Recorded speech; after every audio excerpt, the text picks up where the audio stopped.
Hello, hello, hello, everybody. Welcome to another stream. My name, of course, is Alma Hexblade, your head guild master and chief barista. And, yeah, it's been a while, but I'm back, and it's Friday, so yay. Of course, as usual, congratulations on finishing another week. You deserve it. And as a reward, we're gonna be doing learning, I suppose. Learning? Yeah? Yeah, learning. What are the topics that I put on here? I always forget. Topics such as, what is it? Loud noises, a terrifying hot dog cooker, AI-powered Weebery, which I always personally love, a small NES, and of course many, many, many more.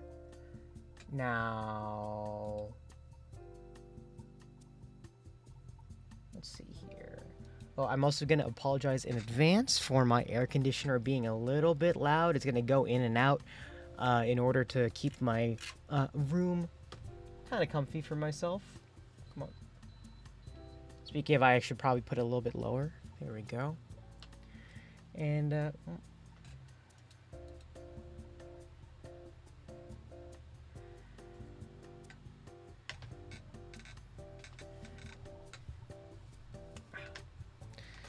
myself situated, and without further ado, let's get started. We have a lot of videos to catch up on, so it was funny though, because I was watching I was watching another video from Mentor Pilot about a flight that wasn't landing properly. So now that that's taken over care of, we can change that. I'm going to change this to, let me see here.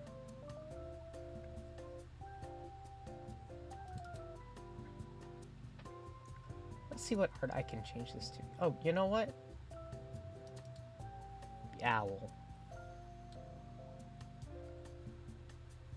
Smart owl. My favorite smart owl. Okay. Let's see here. The first one here, I believe this is submitted by Rose. It's from Ben Jordan. And it's about, what is it? How loud can sound physically get? Now, I'm going to give my answer now, because I'm kind of curious. I feel like it's going to be like, It's going to be before a sonic boom, isn't it? Because sound can't go any faster than that. But loudness? Loudness, I wonder how that's determined. I've not seen this. Let's find out. A simple question with a potentially existential answer. Oh no. Oh no, existential. Okay. Let's go without getting... Let's see what we got. Hey there. Last week, my friend and peer Tim Exile tagged me in a Twitter conversation where recording artist Debit was asking, is there a physical threshold on volume, or is it infinite? As somebody who has a resume with a whole bunch of scientific research on acoustic weapons, somebody who has tested acoustic weapons on themselves, somebody who has engineered and created acoustic weapons to torture popular YouTubers, and somebody who has even levitated things with acoustic pressure, figured that I would be the right person. I'm already in a scared spot. So the simple answer is no. Well, depending on how you define sound, the simple answer is yes. 194 decibels on Earth with average atmospheric conditions. Okay, so the answer is pretty long. Okay. And in my opinion, without being hyperbolic, I think that the answer is fucking crazy. And for some of my viewers, will challenge your view of reality for the rest of your life. This is something that I personally think should be printed on motivational posters and hung in every office and classroom in the world. If you are trying to solve a problem or find an answer or find a resolution to something, whether it be in your own research or on an internet debate, you first need to not only figure out what it is that you're measuring, but how you're going to measure it. Our brains have just evolved to make sense of things with simple binary answers when we live in a reality full of very complicated spectrums. For example, it is 62 Fahrenheit, 16.666 Celsius, or 290 Kelvin outside right now, but my brain just says it's chilly. Here's something you probably learned in grade school and completely forgot. How big is the sun? I have no idea.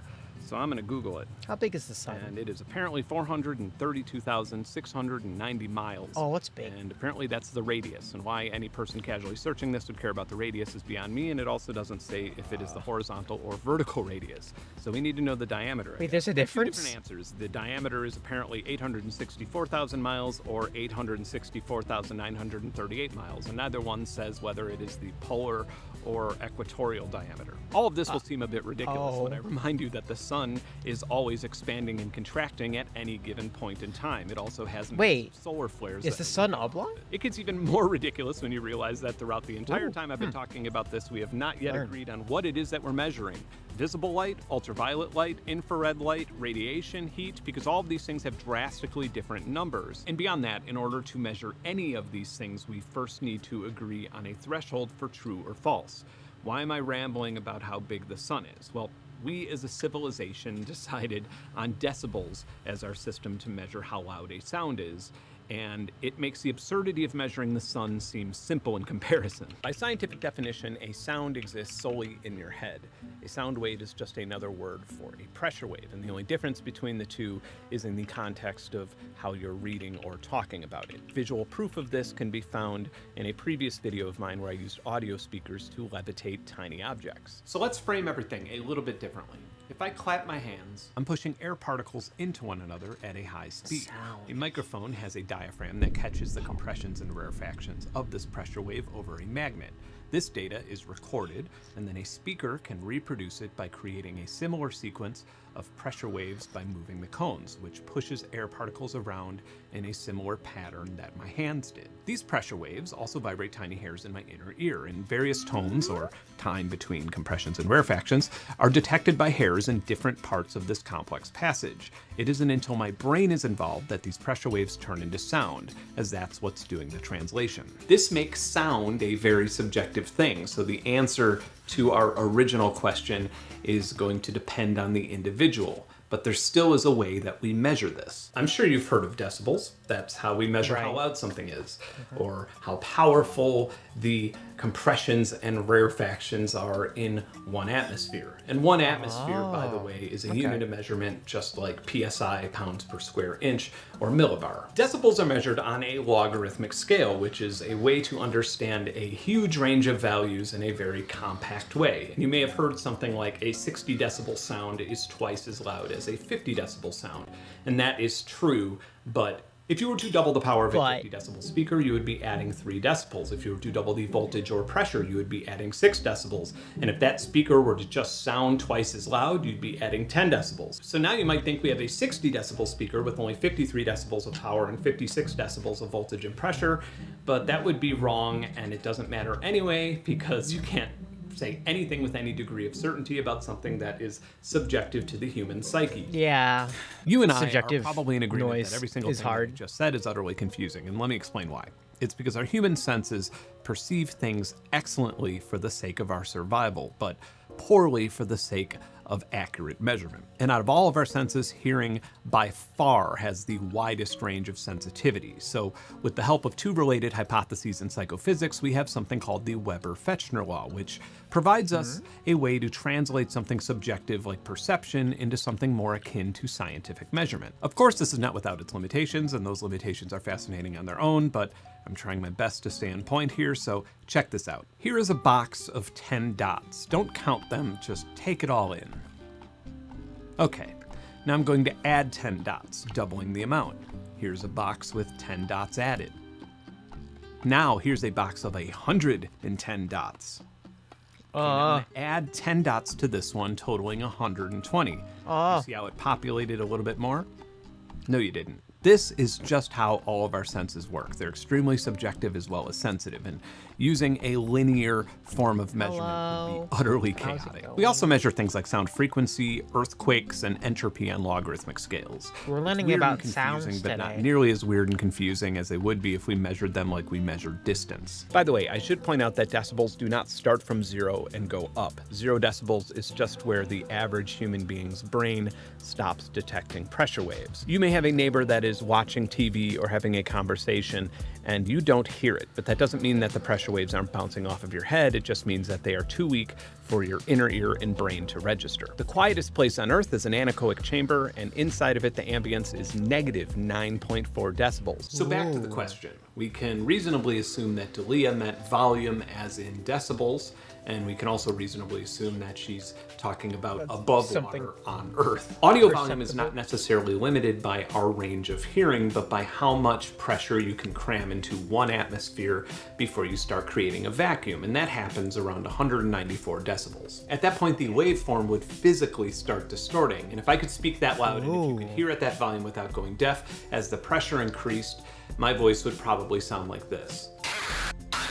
But if my voice were anywhere near 194 decibels, you would have way bigger problems to worry about than audio. He sounded crunchy. About 130 decibels, you'd be in some serious pain. At about 150 decibels, the pressure of my voice would tear a hole between your eardrum and your ear canal, so you probably wouldn't be able to hear anything at all. It would also be able to create embolisms in your organs and bruise and inflame your lungs. At 185 decibels, we begin to experience severe traumatic brain injury. And as we get even closer to 194 decibels, I am reasonably positive that you would not be alive to experience. I'm just gonna lower the volume.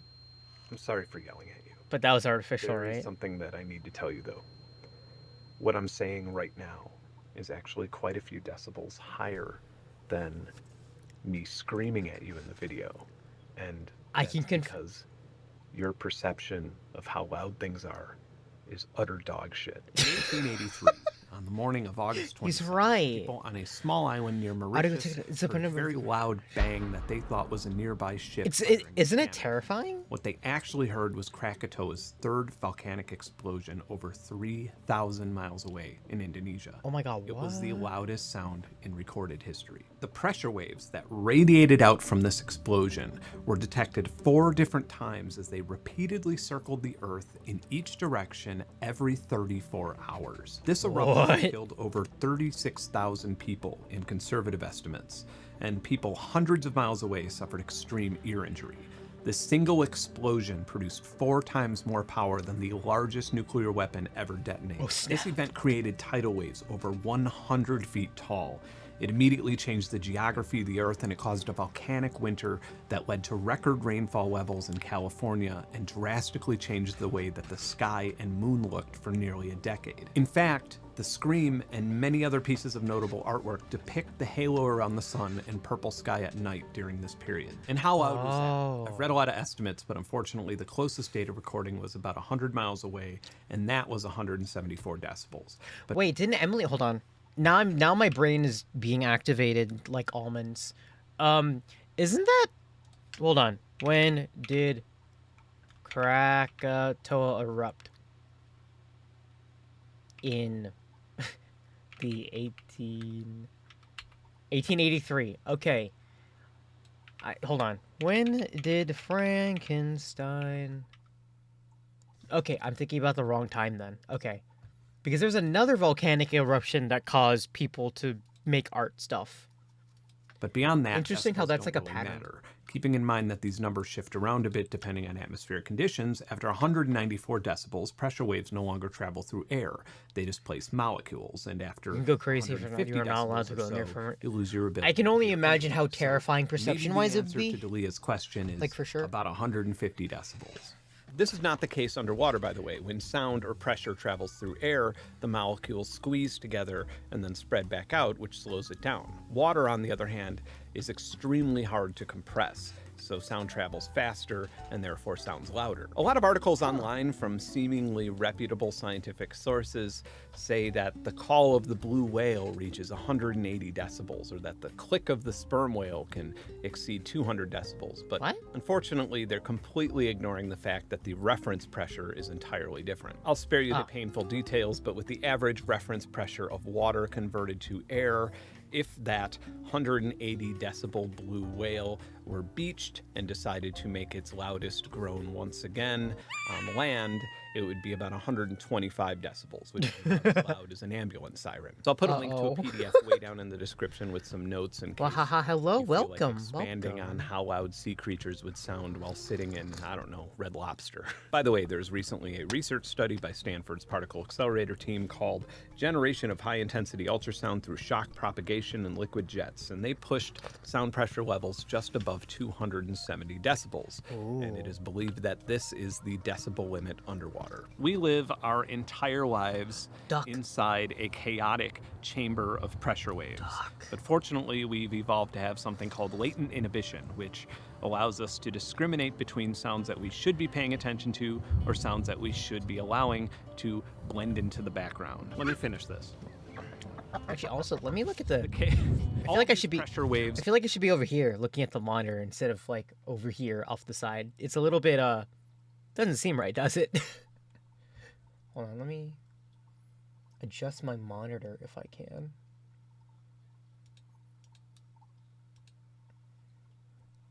Let me just move it over here so I can see properly. There we go. Are of course accompanied by light waves, by radio waves, and according to quantum field theory, by waves that describe electrons that make up the matter in the universe around us, meaning that you, me, and Lucy here at this very moment are just vibrations or waves bouncing around in this chaotic chamber. If you like this video, I'm just vibing, honestly. Subscribe to my channel. If there's anything you want me to cover in the future, let me know in the comments.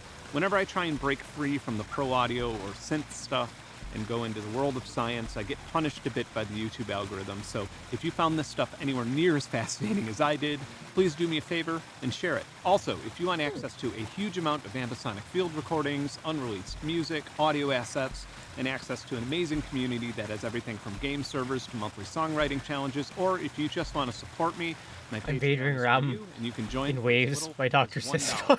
Thank you for watching. Bye. I mean, same. My doctor also calls it ADHD. That was neat. That was a good one. Okay, what cursed content is next here? Oh, right. This is the one I wanted to show, guys, because I thought it was really funny. Or weird, if anything. It's this one is from a YouTuber called, I guess, Socially Inept Weeb. TLDR, so I turned my voice into an anime waifu using ChatGPT in my eye. Hear me out. It's not as bad as it sounds. And honestly, I think it's what this is what AI should be used for and not being a grift. That's my opinion. Like, you'll see. Like, this is dope. This is, like, actually dope. Thank you for saving my life. 私の命を救ってくれてありがとう。大丈夫ですよ。 It's actually a girl! I think I just proven that, like, no matter how socially inept you are, you can just use the AI to speak for you. This is insane.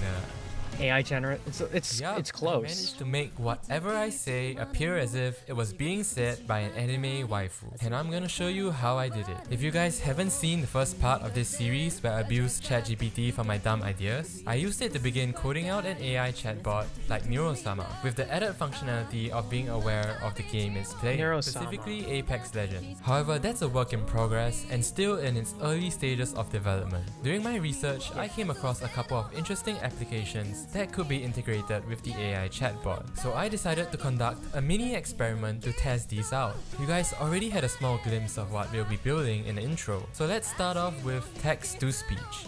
There are many types of text-to-speech engines out there, however most of them either sound too boring. Hello, I am Jessica.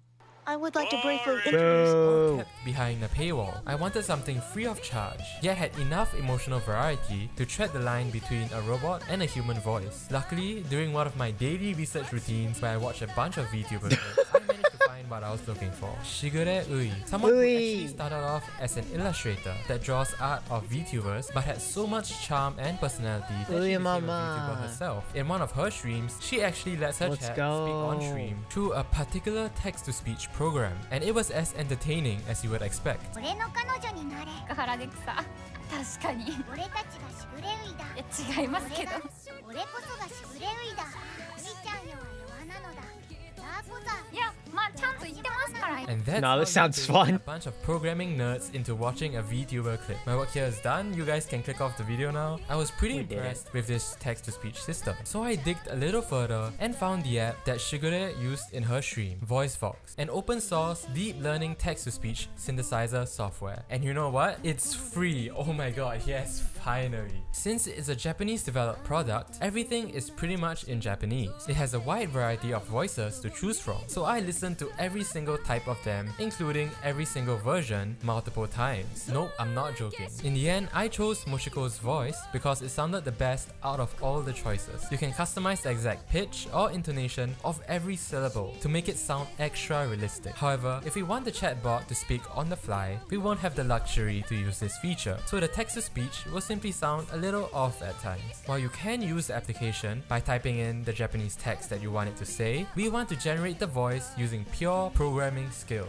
So we will be running VoiceVox in a Docker container and interacting with it via its API. For those of you who aren't familiar with Docker, just imagine it as a mini virtual machine that runs a single application.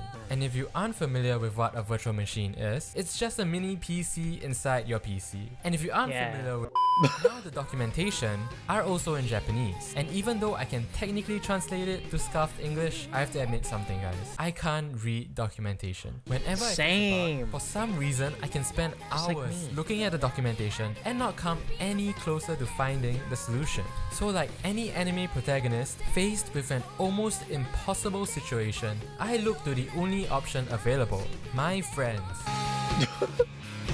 One of which is an ML expert, which I may end up asking for more help in the future if I ever want to train my own waifu chatbot. I also consulted a reverse engineering expert who has a special skill to glance at any documentation and immediately understand how to use an entire system. And so with the power of friendship, they managed to decipher and find out that we need to first I'd make give a the thumbs request up if to that was build the okay. initial query JSON data with configurations like volume, intonation, speed or pitch, which can then be passed as post data into a second post request, which will synthesize an audio file which basically contains our voice for the AI. And so, with the power of friendship, we are able to create a function that takes in some Japanese text and outputs an anime waifu's voice. Oh, I guess okay. the real ChatGPT was the friends we made along the way.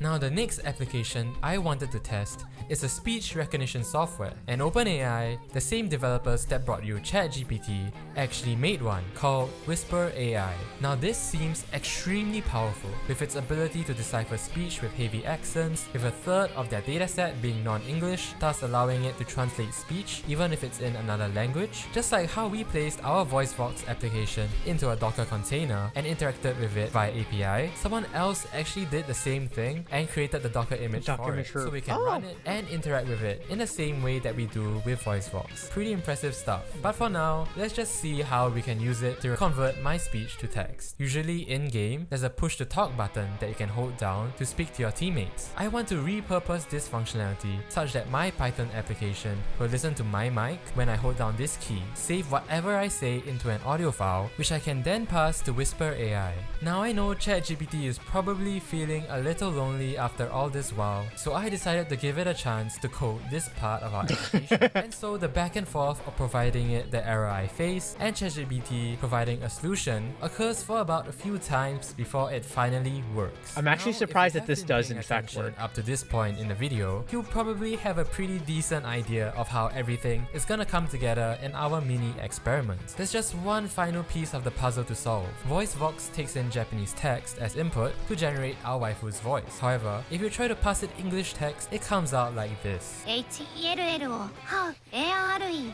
So, VoiceVox is only able to take in Japanese, and me, speaking into Whisper AI, will only generate English text. So we need a middleman, another AI translator in between these two AI. I can't believe this dumb project is made out of 3 different types of AI. I tested a bunch of different translators like Google and ended up picking DeepL, since it generates the most natural and conversational sounding Japanese rather than the rigid and formal ones that the others produce. So I signed up for a free plan that allows for a free 500,000 words per month. Plenty for this video, got my API key, and finally we have our entire pipeline set up. So now if I hold down the F key and say something like, "Hey everyone, remember to leave a like on the video and What is this subscribe shit? to my channel," Python will record my voice from my microphone and save it to an audio file, pass this file to Whisper AI, which analyzes the audio to generate what I said in English text, send this text to the DeepL API and receive the Japanese translation. Now pass this text to the VoiceVox API, receive the audio file with our waifu voice and play it. 皆さんビデオにいいねを残して私のチャンネルを購読するのを忘れないでください。 Alright, now That's pretty let's good. finally take this out for a test run. Guys, I don't think it's people say happening. Let's see if this works. subscribe like I that, look but, you forward know. to working with you. よろしくお願いします。 Hey! You have a very Correct. weird voice. ずいぶん変な声ですね。あなたもね。 Thanks. ありがとうございます。 It's working. We're having conversations. By the way, my Apex is lagging really badly.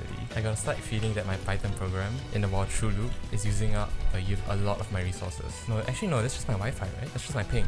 Oh yeah, and also the reason why I'm so quiet right now, my brother is with his friends at home, and I am just like in my room closing the door. If I they want find out this I'm in freaking my... I want to crazy, do you this know? for some Oh reason. no, I'll just delete my whole channel or something. I don't know For us, why. we're I still feel like it would quite be far funny. behind. 私たちのためではなく、まだかなり遅れているのです。 I think it messed up. なんて Never mind. ネバーマインド。 Oh, what the hell? Sorry, my AI is a bit broken.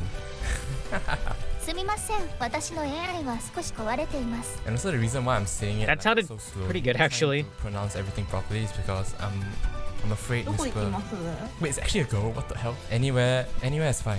どこでもいい。どこでもいい。 It's so scuffed, but it's Oh, okay. yeah, I'll follow you. ついていくよ。 We're having a proper conversation. You guys can literally do this, okay? If you guys don't know much like Japanese, you can just literally run this code. It will automatically translate everything for you, right? But I think it's a slight See, issue. my I think favorite so. part about I it think is it's- that, it's either the like, server from at least my or very it's the minimal program that's Japanese using my knowledge, resources. it sounds pretty alright. Which one is? I mean, obviously, there's gonna be something weird Okay, that I'm from not here gonna pick I'll be up on, cutting out but my like, own voice since there's no point for you very guys to simple hear the same sentences, thing which is said probably what you twice. need in I don't want Apex, to hear it my shitty works voice, out. right? Like, I'm sure you guys prefer the waifu's voice. リングに駆け込もう。わかったよ。 This okay, the Got that, Valkyrie is yo. a guy. とてもいい声をしていますね。ありがと I think that the lifeline's actually a girl when she used the mic. どういたしまして。 You know what? Maybe I'll try explaining what I'm doing to them. This is quite a long sentence. 実は私は外国人なのですが、AI を使って日本語に訳しているのです。すごいですね。ありが Wow! とうございます。感謝感激です。 Kansha Kangeki, that's what the freak is that? う。感謝感激です。お二人を信じて私を運んでください。 Because I'm freaking lagging, like honestly. Carry me, please. I'm a foreigner. What is this lag? お願 Good い excuse. 死なないで。 Alright, you died. Will he win? Will he make Dead. it? I'm dead. I believe No. 私はあなたを信じます。 Aw. in you. What the hell? Yo. You were amazing. Oh wait, I think it crashed. Wait, I actually need to check it. Hold on. Oh, it freaking broke. No. I'll read this shit later. フィール、ありがとうございました。大丈夫ですよ。あなたも一緒なら何でもできると思っています。ああいうフロマ Oh, I think it can translate. I think Whisper AI and VoiceFox can do this. シンガポール、お Oh. なぜそんなに驚いているのですか。ー、シンガポール行ったことあります。 This is like. I feel like I want to. Like, this video made me feel like enthused on want to do this. Like, do something weird and complicated, like. Wait, it just stopped. That's めっ weird. ちゃ強い。ありがとうございました。 Like, またとても強い方 take ですね。 Twitch's I think chat that's a bit API and see when someone redeems He is something, I could very make the low. AI Wait, say I it. think, I think it'll translate wrong. Something 彼は like と that. ても低い位置にいます。 But I don't know how to do that. So. The Japanese said that he was in a very low. Or how I position, would which split is, everything up. I guess. It sounds like a み fun んなで一緒 project に上 though. を目指そう。 Well, Misaso, what the hell, bro? Okay, I'll let them kill them. すごい GG ナイスゲームあなたたちはすごい。あなたたちはとてもいい。 Thank you. Thank you 一緒に遊んでくれてありがとうございました。 It sounds very gacha waifu, but like pretty good. Out of my mind for the amount of lag I experienced. Okay, wait, let's actually check out like the issues with the bot. Like it broke somewhere. BeepOut actually impressed me so much. Like most of this is actually pretty conversational Japanese. Yep, and it properly translated Singapore into katakana Singapore. Oh yeah, and it also translated heel into iru. Which is fine, you know, it's not a bad translation. Oh yeah, and it's cool that the girl, the lifeline, the fact that she has been to Singapore, I thought was such a cool coincidence. Oh, and this one, this is the one that's really funny. He is very low. Kare wa totemo hikui like position. It's like he's in a very low position.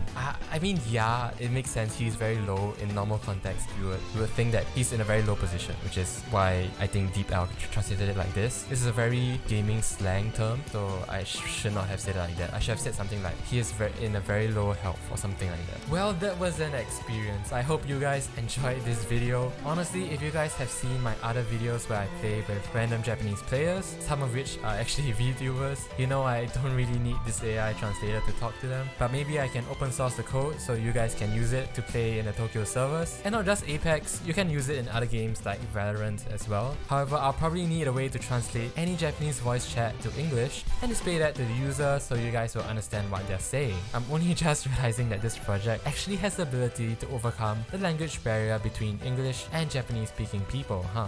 And this was just meant to be a mini side project to test out a couple of AI that I found. Well, if you guys want to see the next update to this project, you know what to do. 皆さん、ビデオにいいねを残して私のチャンネルを購読するのを忘れないでください。 Pretty good. Like I think the only problem is that obviously you kind of need like to understand Japanese to at least figure out what they're saying. Like it's not gonna work the other way, you know. There are a lot of AI stuff like here, and also just playing Apex. But I like the coding stuff; it's funny. I made an AI waifu dating sim, but she becomes sentient instead. Okay, all right, I'm concerned. Anyway, I think this next video. Hold on, what is this next video? Who is this? Who sent this one? This one is from, or at least who submitted it. Oh, Lunar! Lunar sent this. So thank you, Lunar. This one is. Let's see here. It's about music theory in Sonic 3. Let's see here. Let's get started. Alex Yard and Knuckles. I feel like I know this person, but music theory is interesting. The music theory secrets of Chrome Gadget were hidden in the title all along. This name wasn't just selected for the technology theme or for the alphabetical stage names. It's also the main mechanism of the song's composition. Now, when you introduce chromaticism into a musical piece, this means we're not just using the normal scale of 7 notes, but we're also using some of those in-between notes too. This concept can get intimidating. You feel like you might need a math PhD, or at least a hazmat suit. But Chrome Gadget gets right to the chrome in the opening chords, with the metallic mystique of this 2-chord vamp. It starts with a basic 1 chord that keeps things diatonic, in that it doesn't touch upon the chromatic notes in those in-between spots. It just sticks to the 1, 3, 5 within the minor scale. It's followed by a 2 chord, but with the 2 adjusted to the chromatic note below it, and we've seen this note in action in desert themes in the past. But we're not just using this note for a melody. Here at the Gadget, this flat 2 serves as the root of a full triad chord. It's right on top of the 1, and if you're not careful, this chord pair can sound kinda stern, because we're barely leaving home base, so there's not much room to stretch our wings.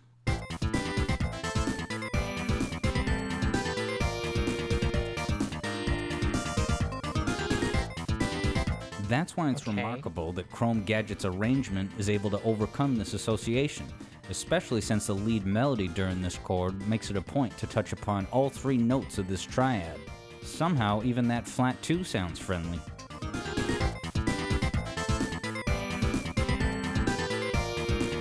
Ooh, okay.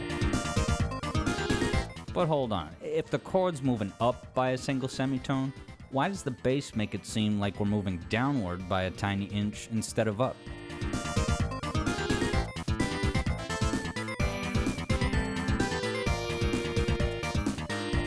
Oh yeah, I hear that. It's like we're going Ears down. aren't lying. What? It's definitely moving downward. So this chord's even more bizarre because instead of having the bass note in normal root position, this bass note is actually the 7th of the current chord. If you think of a chord as a building with notes stacked up in sequence, you have the option to put the bass note on any of these levels, but they're all still the same chord.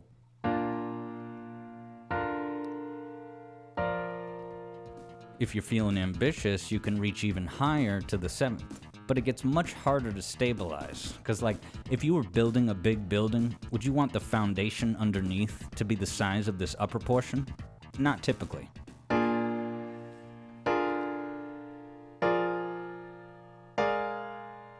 It can be a difficult balancing act, and pulling it off requires the genius of a Sega composer.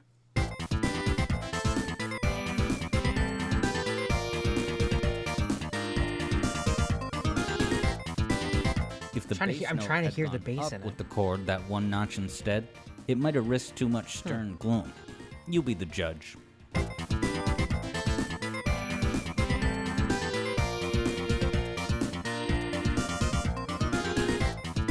But this choice to move the bass down instead starts to make more sense when you find that section B key changes down just one chromatic semitone to that exact note.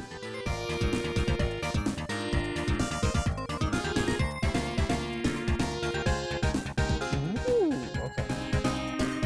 Compare this to the key change we saw in Proto Launch Bass, which made a much larger jump. Counterintuitively, these bigger jumps often have the benefit that the new key shares lots of notes in common with the old key, and this shared DNA promotes a smooth, more natural transition. But moving the key down just this one chromatic semitone introduces a scale with 4 new notes. Sonic Team managed to do this beautifully, but exercise caution if you're early on in your composition journey. Chrome Gadget doesn't shy away from this new set of notes, because Section B has the most chord variety in the entire track, with plenty of different roots involved. And you'd think this would lead to more active movement in the bass, yet the song keeps playing games to keep the bass in as small a chromatic pocket as possible, which it can do by, again, picking bass notes on the upper floors of each skyscraper above the foundation.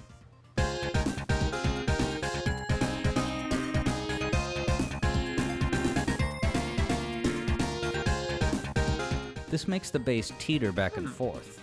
You edge out Knuckles for the lead, but he manages to overtake you, and so on up until the photo finish.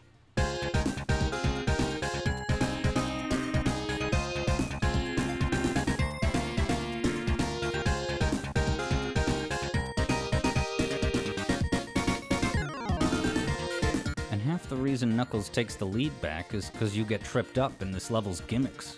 And the shifting drum rhythms reflect this start-stop progression through each obstacle, especially compared to Azure Lake, which you can run all the way through without stopping momentum, an ideal beginner level with a stable pace of hits on the snare drum.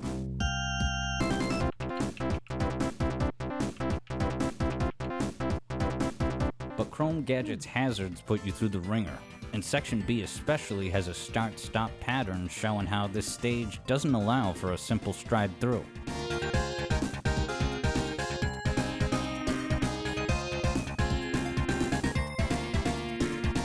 These fluctuating rhythms are a staple of progressive rock, as we touched upon at Collision Chaos, now breaking the boundaries of predictability here in this cutting-edge technology hub, a place where the gears and pistons interrupt you each time the bass takes a chromatic step outside the 4.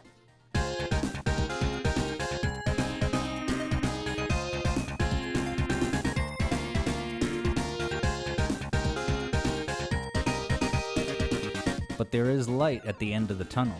The final section provides some much needed relief, and we transition to it with some excellent musicianship on drums. The composer kept in mind the way it would be performed on an actual drum set, especially when you look at the hi-hat. Over on Mushroom Hill, Artclaw hit the hi-hat consistently to keep the tempo, but left it temporarily for a flourish elsewhere on the drum kit.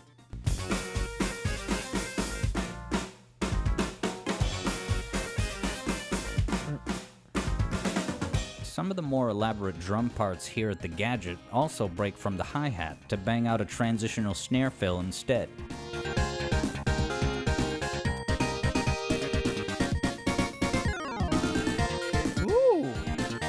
It puts the craft of musicianship in the spotlight, plus an exciting glissando where your hand goes down every note of the keyboard, making for a flashy segue toward the song's final lap. I always like it when we see the sheet music. Ooh, yeah. As a reward for making it through this gauntlet of gimmicks, the final section features the easy clarity of the plagal cadence, which is just a sequence of chords 4 and 1, with no chromatic notes in sight. This chord combo is more Relaxing. easygoing than the 5-to-1, because the 5 chord generates tension by surrounding the 1 on both sides.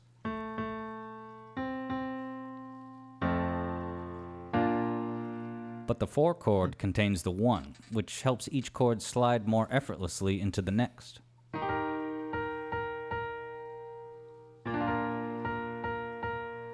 This has also been called the Amen cadence, because at church they say Amen in the plagal cadence at the end of hymns. Amen, or whatever. When you make it to the plagal cadence in Chrome Gadget's final lap, you made it to Graceland. Time to soak in the captivating wonders of this futuristic landscape, no matter what happens tomorrow.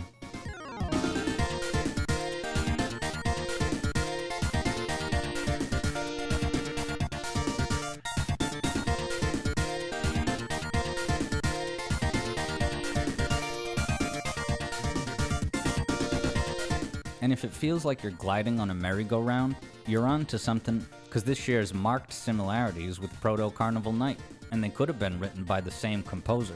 Both songs have ambitious chord structures that change key multiple times. And comparing section C of both tracks, not only do they both feature the plagal cadence, but both are built on the same rhythmic framework of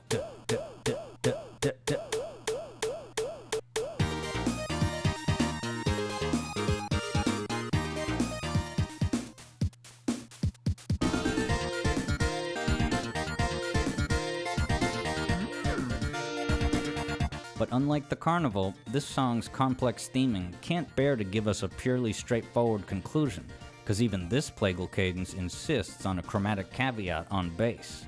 Instead of a 4-to-1 in root position, it goes one chromatic step from 4 to 3, which works since 3 is part of the 1 chord. The machines in these factories are too strong. Even the simplest of amens comes with a catch.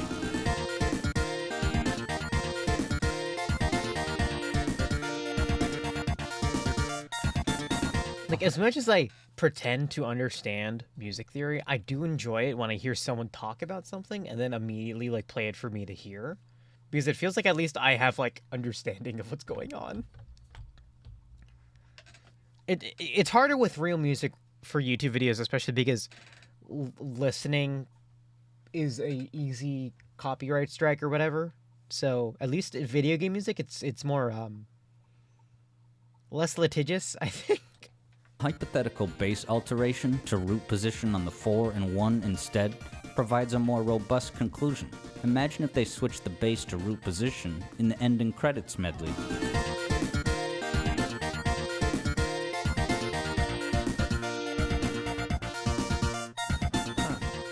But all good races must come to an end, and the key change at the song's loop reveals this track's final chromatic secret.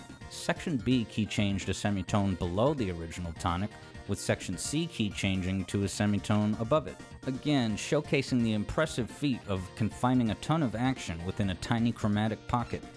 As the song winds down, the bass extends its chromatic descent until it falls down to the original tonic of Section A. The fun's over, and it's back to work at the factory by returning to the starting minor key.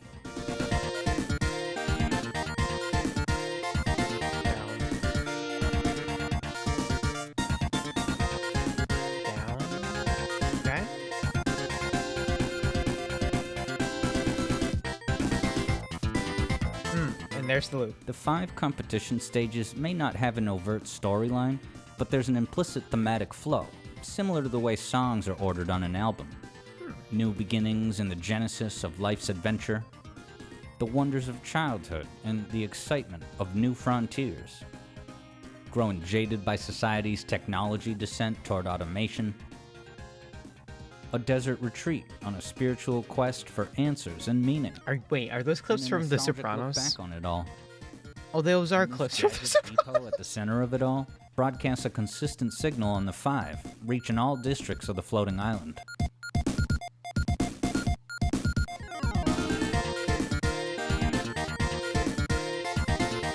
From a control room that can broadcast and receive the signals on the 5 in the airwaves.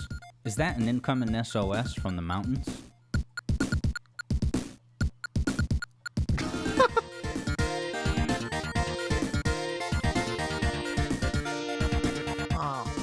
He does make this like really entertaining to listen to. Even though I have jack all knowledge of music theory, it does sound fun. I know I've been listening to a lot of those like videos about like music theory, and I can't say that I understand it as someone who does not play an instrument, nor might not in its future. But yeah, that was a neat one. That was definitely a subscribe from me. So thank you. This next one this one's gonna go deep. This one's gonna be from Retro Game Mechanics Explained. So this one's gonna be, we're going deep in the technical talks, and actually, because of that, I wanna maybe move up a stupid video. No, you know what? We're gonna go into a little bit of a nerd talk. We're gonna go into Nerd Zone. Just a little bit. Please, humor me while we go into the Nerd Zone. Just a little bit. The vast majority of games back in the era of CRT monitors used a method of drawing images to the screen called a raster scan. In this method, a virtual image consisting of some number of picture elements, or pixels, can be realized on the screen by dividing the image into lines. These lines are scanned one by one in order to produce the picture, hence scan lines. It's like this However, because this isn't in the the only way arcades, screen can be is illuminated in by the monitor's vertically. electron beam. The beam can also be swept across the screen in an arbitrary motion, allowing for brighter, smoother, and sharper graphics. These CRTs were commonly referred to as vector monitors or XY monitors. Many companies produced their own versions of these kinds of monitors, but in this video, we will be looking into Atari's Quadrascan technology and the handful of games they made featuring it. Old Atari games. First, let's take a small visit to the land of raster graphics just to see how everything compares. In order to form an image full of pixels, there are a lot of graphical assets that need to be stored in some sort of video memory, or VRAM for short. In general, this could include image graphics data, either raw bitmap data or indexed color graphic data, color palette data if applicable, tile map data to form one or more backgrounds out of these graphics, sprite data to form objects that move independently from these backgrounds, and other various information such as scrolling data for backgrounds, position data for sprites, etc. A picture processing unit, or PPU, is responsible for taking all of this data as input, forming a final picture, and possibly encoding it into a video signal that a standard CRT television set could understand. The three common standards being NTSC, PAL, and CCAM. I've With never vector heard of graphics, CCAM. though, What is everything that? is completely different. There are no pixels, so there aren't any graphics data, backgrounds, sprites, or tile maps. Everything is just a set of vectors. Static things in the scene are just as much made of vectors as moving objects are made of vectors. Each vector is just a pair of points, and the vector generator, the equivalent of a raster system's PPU, is responsible for moving the electron beam between the 2 points. Each vector can also have an intensity value to control the brightness, and eventually a color value in later systems. Ooh, intensity. All of this data is stored Wait, and in color? vector memory, I didn't know they or had color VRAM, vector monitors. a region of memory that is accessible by both the main CPU that runs the game and by the vector generator Aw, itself. funny lines. So how exactly is this vector data stored in memory within Atari's Quadrascan? Well, that's not too easy of a question to answer because Atari updated and revised their hardware for almost each new game's release. Here is a list of each game that uses the Quadrascan technology. I'll just be looking at the exact systems used in Asteroids and Tempest, since those were the best-selling games in the monochrome and color categories. Ooh, we get to learn color. They all had the same basic structure. I want to know how the color let's works. get a broad understanding of everything before getting into the nitty-gritty. A naive approach to storing all of the vector data would be to just take every vector you wanted to draw for the frame and store their properties in order one after the other. Take each one's starting position, ending position, brightness, and color if color is available, pack it into some sort of data structure, and list them off in vector memory. Then the vector generator could use this data to draw each vector one by one to produce the final image. While this could work, it would be wildly inefficient for several different reasons. First, think about how most of the vectors are actually used in each of these games. They're all moving. More often right? than not, they're connected tip to tail to form some sort of shape. Oh, that too. In the case of drawing a simple polygon, if you specified the start and end points of each vector, you would be storing twice as much data as needed, since each point would be stored twice, once for each vector it is part of. Second, objects in the game often use the same color or brightness for a lot of their vector components. So again, this would be a big waste of data because you shouldn't really have to specify the color of each vector every time if they're all going to be the same anyway. The third inefficiency has more to do with the computational complexity than storage space.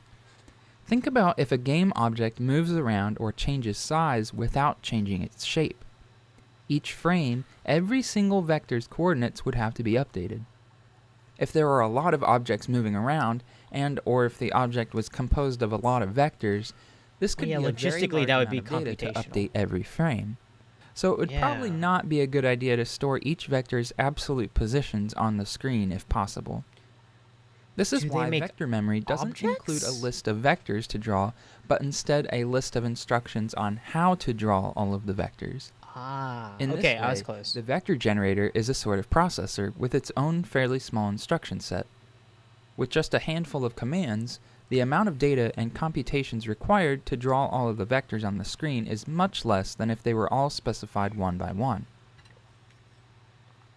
There is a position instruction that can move the electron beam to an arbitrary absolute position on the screen. The beam would be blanked during this movement, so no vector would actually be drawn here. This is the only instruction that allows for an absolute position, and it should be used sparingly. The draw instruction should be used then most it's often when actually drawing objects onto the screen. Relative? The coordinates supplied to this instruction are relative, so the starting point is where the beam happens to already be, and the end point is calculated by adding the x and y operands to this position. This instruction can also be executed when the beam is blinking or has a brightness value of 0 to move it around relatively without drawing as well. Then there are jump, call, and return instructions for manipulating the control flow of execution of instructions. The vector generator has its own internal stack which can hold only a few addresses, so subroutines can't be nested too much. There are no conditional branch instructions, so there can't be any real logic, but at least routines and subroutines can be utilized. A color instruction was added in later to modify the color of the vectors being drawn, and to more easily control the brightness. I want to know the hardware and why And it makes also a colors. scale instruction for allowing more control over the scale of vectors. Ooh. Finally, a halt instruction exists for stopping the vector generator when the current frame is done being drawn. We'll get more into how this is used and how the main processor and vector generator communicate with one another later on in the video. The vector memory where all of these instructions reside is accessible by the vector generator and the main processor. The main processor handles the actual game calculations and passes along any drawing instructions for the vector generator to deal with. This means it has to be some sort of random access memory, or RAM. The main CPU generally does the writing to this memory, and the vector generator does the reading, though the main CPU can also read from it when necessary. However, there is usually another part of the vector memory present that is read-only memory, or ROM. This section of vector memory usually holds constant data that doesn't ever need to change. Like, You can find routines to draw static game objects Yeah, and yeah, things like text here. Most of the time, all of these only use relative positioning for drawing, so that they can be positioned anywhere on the screen. While in the RAM section of vector memory, you'll find more procedurally generated graphics, as well as routine calls to things found in the ROM section. Like explosions? For example, in Asteroids, the shapes of the asteroids, flying saucer, and text are all in vector ROM. Vector RAM holds the player's ship, since there's no way to rotate vectors, so to speak. Any shots if present, and routine calls to draw the asteroids and player scores after first positioning them on the screen with a position instruction. There's a bit of a caveat about how the vector memory is accessed between the two processors. See, the vector generator works with 16-bit words at a time, so address 0 holds the first 16 bits of vector memory, address 1 holds the next 16 bits, and so on. However, the main processor, a 6502 of some sort in these games, works with 8-bit bytes at a time. This means each memory access on the main CPU will only work with half as many bits. The vector generator reads bytes in Little Endian order as well, so the low byte comes before the high byte. Not only that, but vector memory is memory mapped to somewhere other than the very start of the address space. In Asteroids, there's 2 kilobytes of vector RAM present, which is hex 800 bytes, or hex 400 words. This is mapped to word addresses hex 0 through 3FF in the vector generator's memory space, but from hex 4000 through 47FF in the main processor's memory space.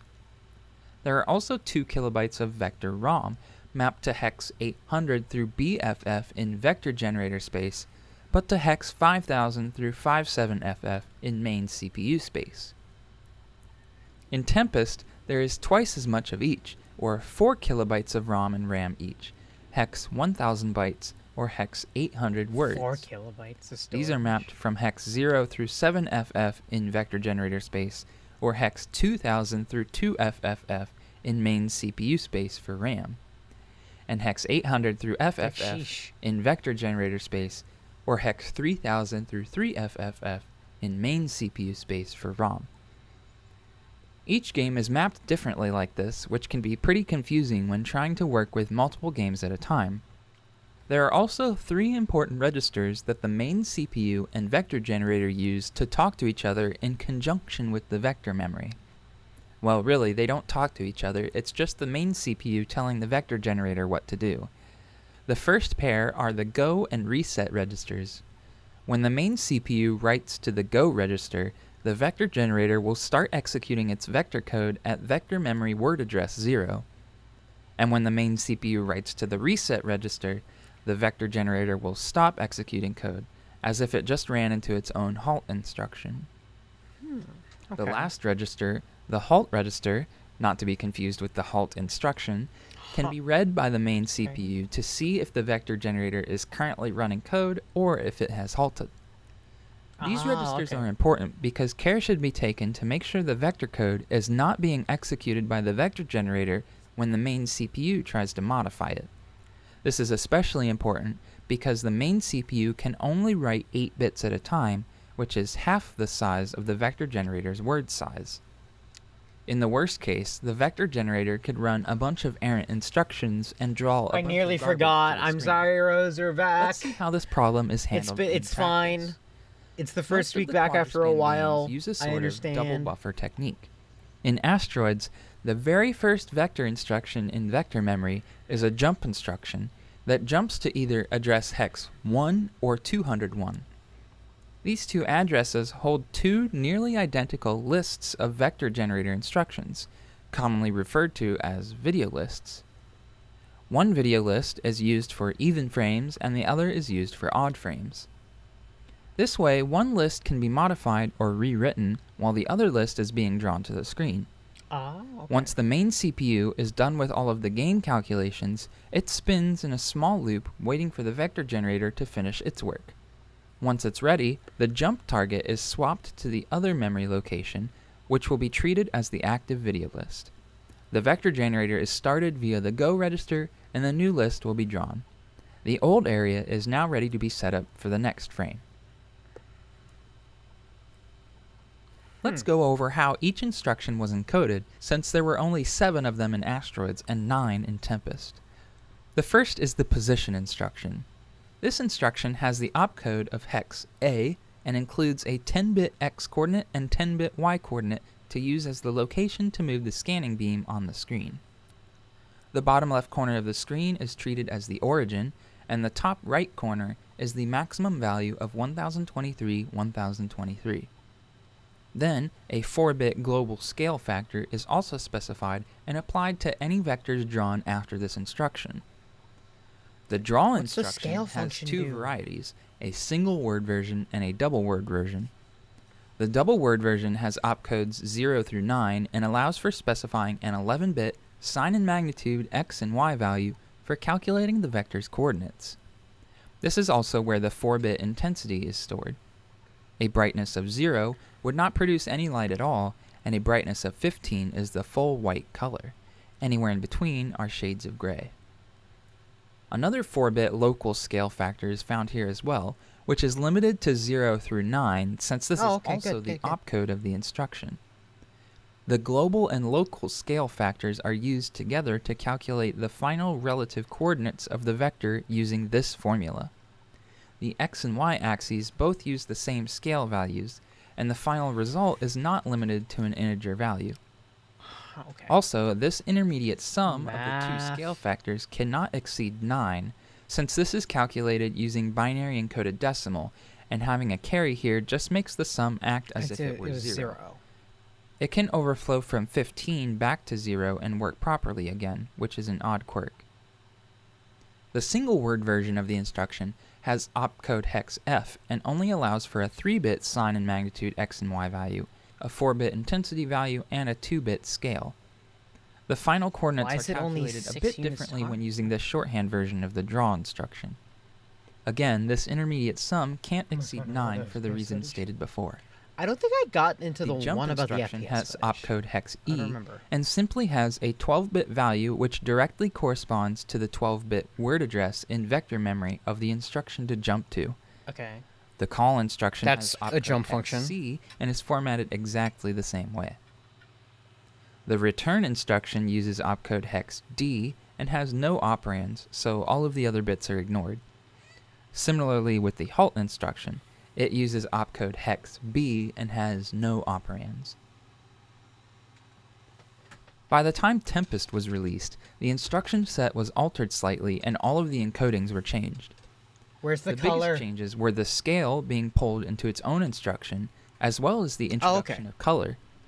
Color. The position instruction was changed into the center instruction, which plainly returned the scanning beam to the center of the screen without drawing a vector. Oh, that's easy. It has opcode 8 and has no operands, so 13 bits go unused here.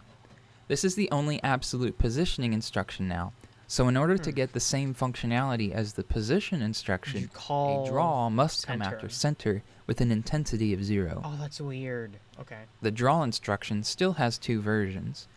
The double word version has opcode 0 or 1, and now has 13-bit x and y values, this time in 2's complement instead of sign and magnitude. The intensity value is still included, but is now limited to 3 bits. It's a little funky though, the value is doubled to get the true intensity. Additionally, the value of 1 is special in that it doesn't result in a brightness of 2, but instead means to use the global brightness value instead, which we'll get to in a moment. The single word version of the draw instruction is similar, except it uses opcode 4 or 5, and now the x and y values are only 5 bits wide each. They are also shifted left once, effectively doubling the value here. The new scale instruction specifies the scale at which the new vectors are drawn. It uses opcode 7 and has 2 parameters to control the legacy digital scaling method, as well as a new analog control, which allows for much finer control over the scaling of vectors. Okay. The new formula for calculating the screen coordinates for a draw instruction looks like this. A big difference here is that the scale parameter now has an inverse effect. The larger the value, the smaller the vectors become. The new color instruction with opcode 6 has a 4-bit operand for picking one of 7 colors, a 4-bit operand for that global intensity value I mentioned earlier, and a single bit to toggle all color. If this bit is cleared, all colors will be white, otherwise the color from the color operand is used. The jump and call instructions, with opcodes hex E and A respectively, still just have their 12-bit address operand. And the return instruction now has opcode hex C, while halt has opcode 2, both of which with no operands.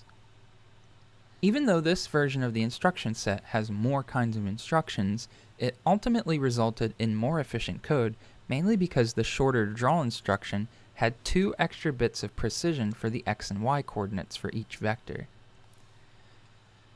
The last thing I want to show in this video is just an example of one single frame of Tempest being drawn. In this one frame, 1025 vector generator instructions are executed, 431 of them being draw instructions. Tempest takes the double buffering method of managing vector memory to another level and has a separate buffer for different gameplay elements. So there's one double buffer for the score at the top, one for the play field, one for the player and enemies, one for the bullets, etc. This is why it will look like these are done in groups. It may not be the most efficient in terms of distance traveled by the scanning beam, but it is still well within the allotted time for a frame, so it still works. Wow, okay. Oh, the scales changed now. Okay.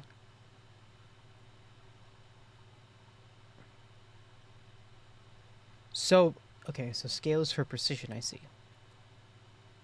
And then this is literally just one frame, which I think is kind of wild considering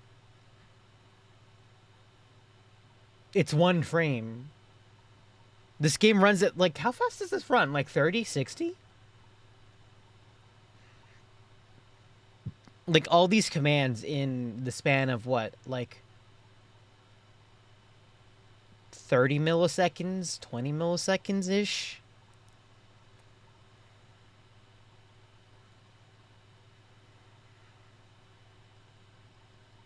I don't know what those green lines are. It's still drawing.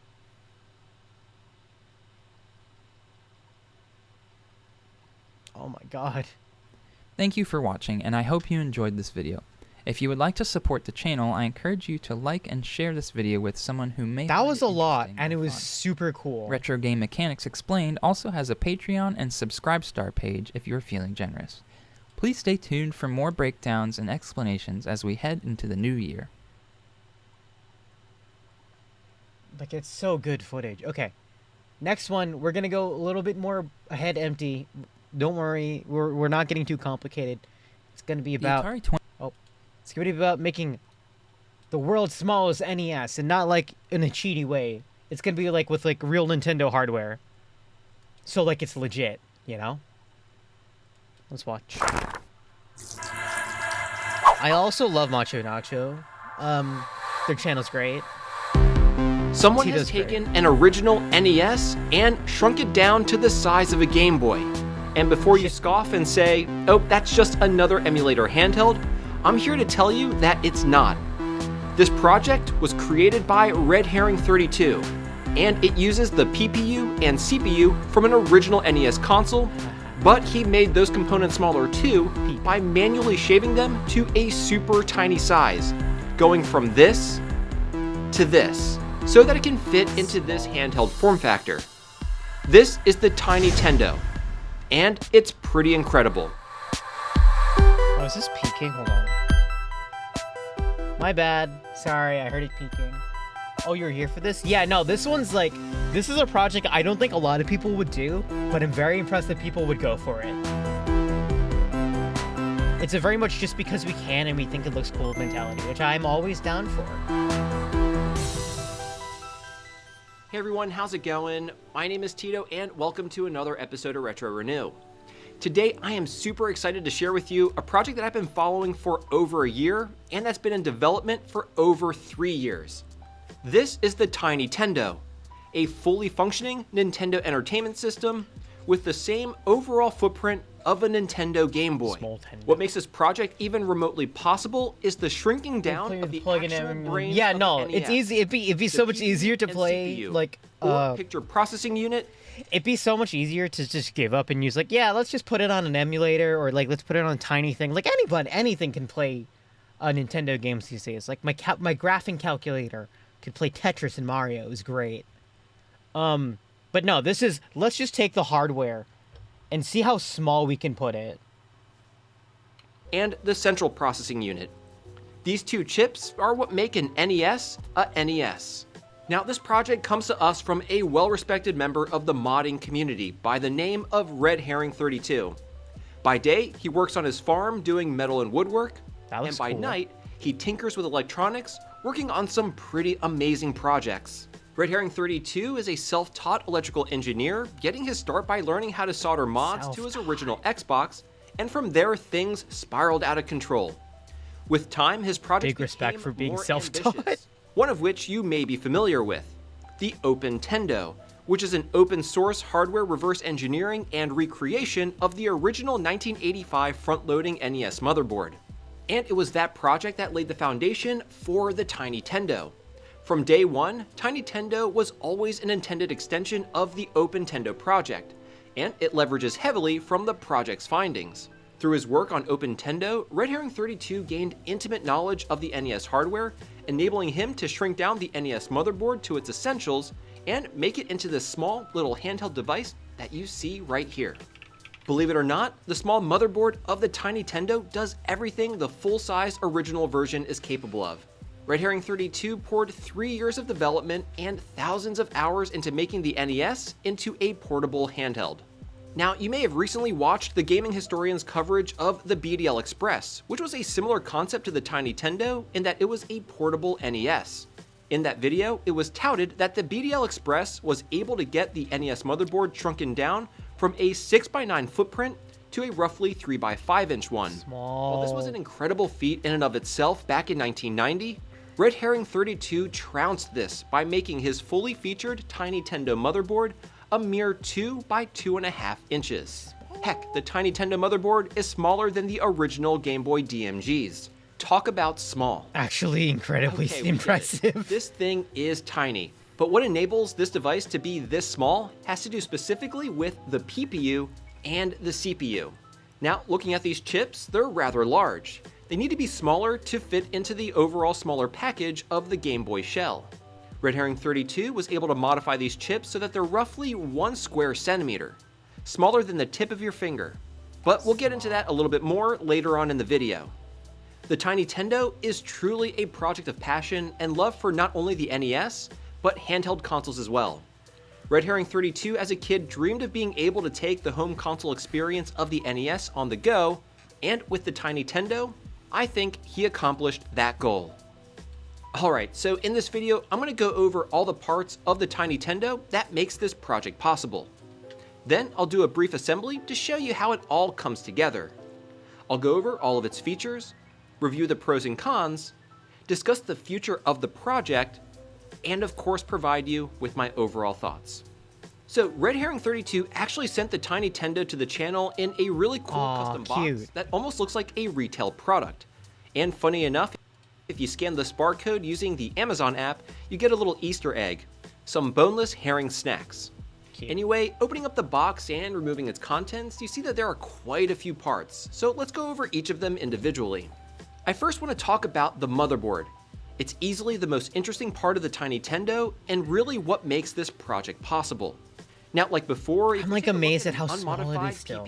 It's so cool to look at. You'll notice that they are huge. So you can see the barcodes are red herring. Spent about 5 months trying to figure out how to make these smaller. You're funny. A friend of his jokingly suggested to just Dremel them, and Red Herring actually ended up taking that approach to heart. After many failed attempts, he finally had a breakthrough and was able to get the 2 chips down to a much smaller footprint. And the key to everything was the discovery that the bottom of the 2 chips could be sanded down, exposing all the leads, as well as the die itself, and still be fully functional. This allowed him to surface mount these chips to the motherboard and keep the overall size of the board much smaller. Speaking of the Tiny Tendo motherboard, it's essentially a fully functioning NES motherboard. It pretty much has a complete feature set of mono audio mixing, as well as controller and cartridge inputs. All the parts on the board are brand new and readily available components, of course with the exception of the PPU and CPU. And like I mentioned previously, it's smaller than a DMG motherboard, which is simply incredible. Now the next part I want to discuss is the power management board.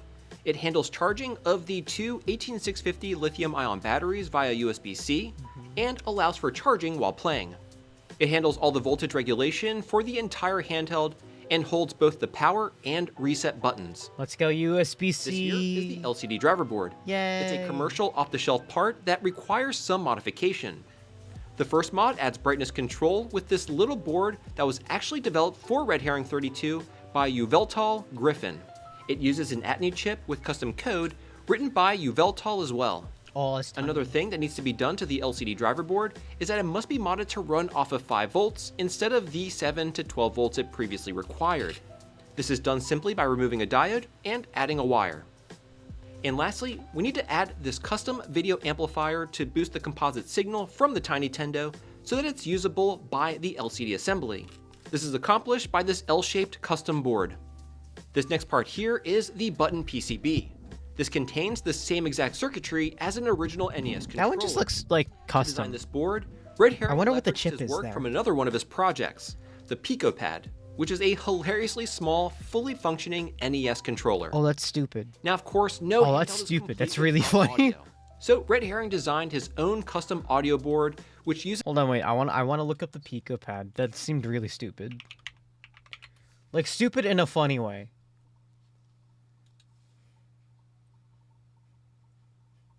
It's so dumb. It's so dumb.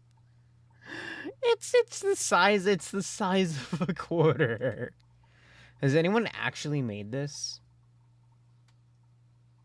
Okay, he just kind of made it. I don't see anybody actually having any form of like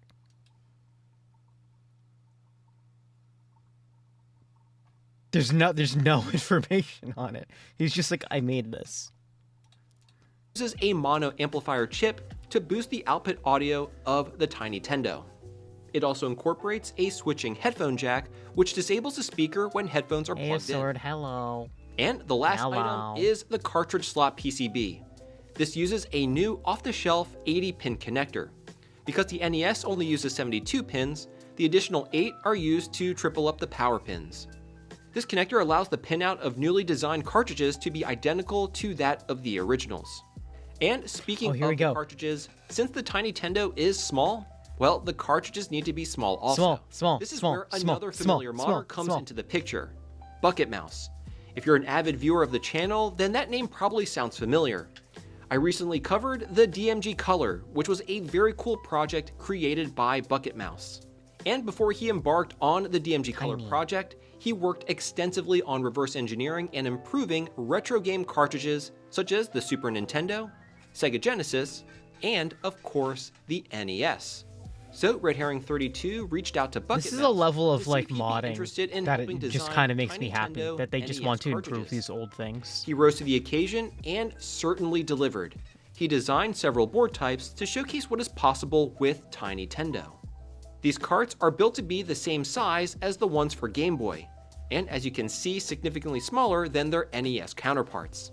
Honestly, the design of these TinyTendo carts are just so much fun. I'm trying to figure out how and they these work labels though. are just icing on the cake. Micro Here you can Mages. see an unpopulated SMB2 PCB that Bucket Mouse designed for games like Super Mario Bros. 2. Quite the difference in size. Anyway, these smaller carts allow the TinyTendo to work, and just goes to show how much effort went into this project. Oh, and I almost forgot to mention the outer shell of the TinyTendo. It boasts nearly identical measurements to the DMG, and honestly, looks pretty great. Red Herring even printed them out in this red and off-white color that almost resembles the original Famicom. Cute. Anyway, those are the primary parts of the TinyTendo. Now let me give you a quick overview of how they all come together. Okay, so the first thing I want to mention is that this is really only a partial build video. All the boards I'm using were pre-assembled by Red Herring 32, including the motherboard, which already has the trimmed PPU and CPU installed. This will just give you an idea of how the TinyTendo is put together.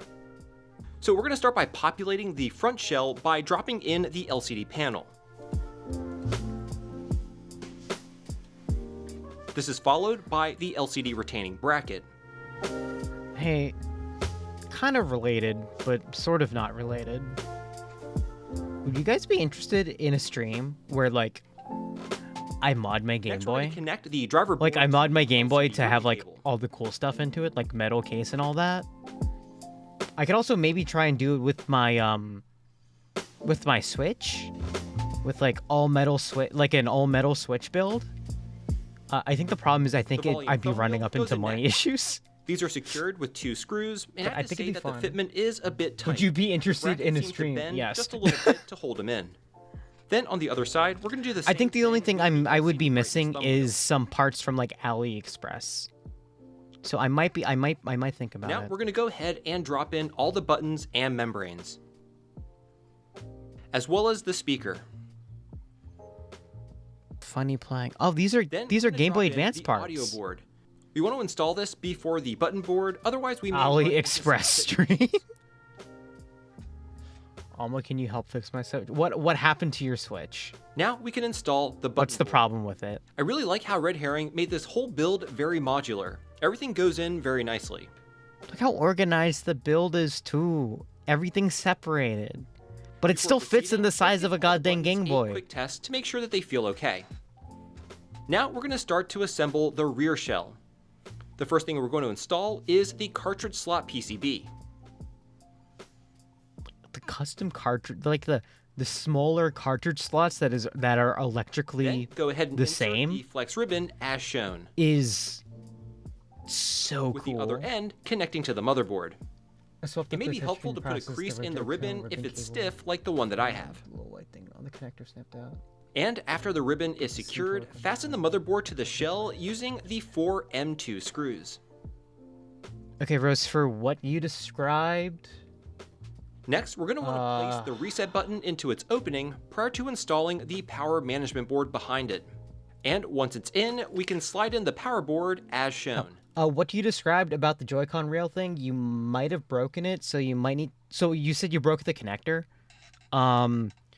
You could probably put it back in and then get it reattached, and then just put it together with some tape, like Kapton tape.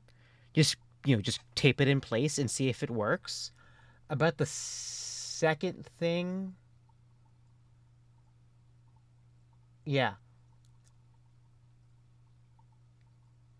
Wait. You mean not the Joy-Con, the Joy-Con rail, right? Like the part that's on the main body of the Switch and not the Joy-Con. Is that what you described? The ribbon connecting to the main board. Hold on. I need to look at a picture of a Nintendo Switch. Is it a regular model or an OLED?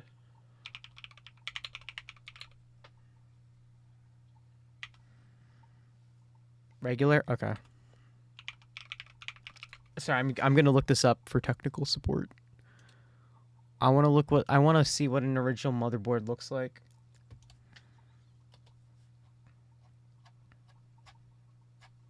Okay. Oh yeah, and about the SD card slot, the SD card slot is thankfully, modular, so you can just get a separate piece and then put it back. So that might not be bad. Rail, Joy-Con rail. I have no idea. You can solder it back on, but ribbon cable snap like the rest are from behind. Like you're referring to this white connector or this white piece, right?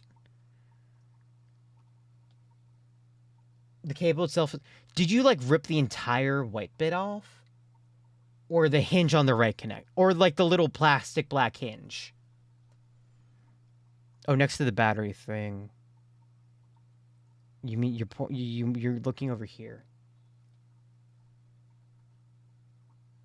The hinge is white on yours. Okay. Regardless, the hinge. It's probably a revision thing. The thing with the hinge is that it really does just keep the ribbon in place. So in theory, you can just put it in the connector and then just put some tape on it and just hope and pray that it is fine. And that'll probably do the trick. There's nothing electrically relevant to... It hasn't worked so far. Maybe you need more tape. Maybe you need more tape and maybe some pressure. Like like it's like a latching mechanism to make sure that it has good contact, but like if you just put pressure on it, it probably works. Issues getting the tape to stick. Again, I recommend Kapton tape, Kapton tape. Usually same for Kapton tape, my favorite. For electronics, electrically safe, the usual. But there's that, and then then you just have to be careful with the SD card reader thing because the slot's right there. I just covered the back of my bead copper foil and I tried to reduce noise. Could you use something like Gorilla Glue to fix? I think that the problem with the Gorilla Glue idea is that it still needs to move, and if it's a component that small, you're not going to be very careful with that glue application. You know, I don't think that's going to work out. There's that, and then like, because other than that, your board's fine, so I wish you the best.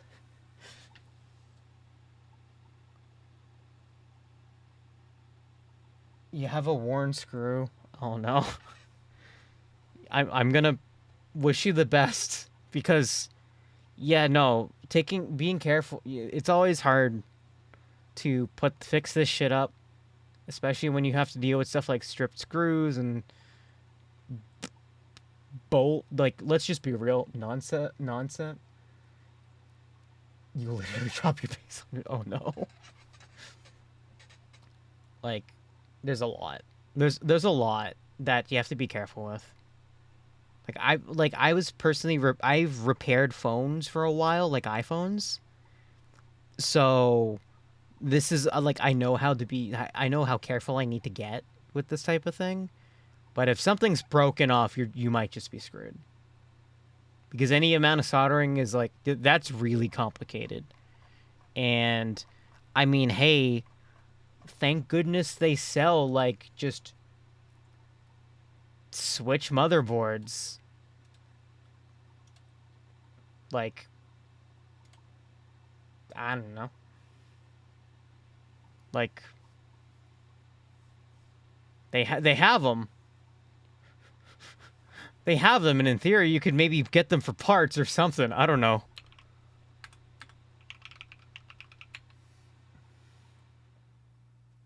Okay, there. That's not that bad. It still kind of sucks, but, like, you have the option.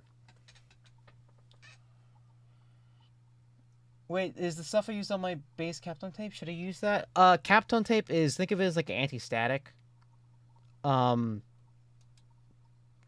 Foil is actually probably the not good thing to do. Well, I mean, regardless, you should also, make sure your board... make sure your battery's unplugged. That's also important. Okay, back to the video. That was a tangent. We're back. Be sure to install it under the 2 LED light pipes. You're welcome. You're welcome. No, it's okay. I took apart my Switch like multiple times on stream, didn't I? A quick test to ensure that they're able to actuate properly. Now, this is optional, but I placed a piece of thick card between the 2 LED light pipes to reduce any light bleed between the two. Oh, that's nice. Now comes the fun part. We're going to wire the 2 halves together. I'm going to start off by first connecting the positive and negative battery terminals to the power board.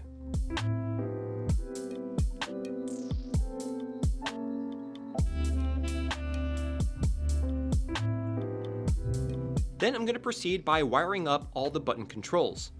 For reference, be sure to follow the wiring diagram on Red Herring 32's GitHub, as that will have the latest wiring diagram. Yeah. Some updates were made to some of these boards. That's why I love watching this man's videos. It's very relaxing and kind of informative. Now connect the controller wires to the motherboard.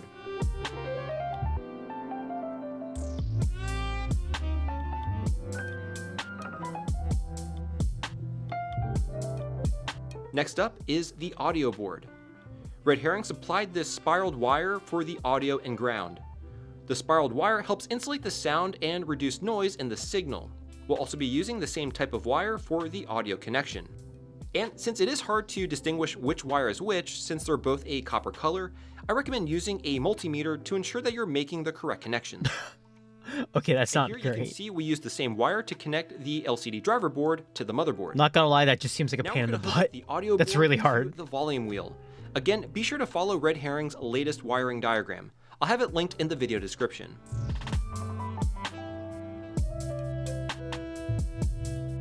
Like, bruh, that's very complicated.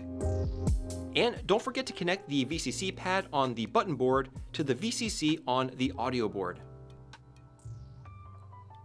I wish I knew what VCC stood Next, for. we're going to need to connect the power management board to the motherboard.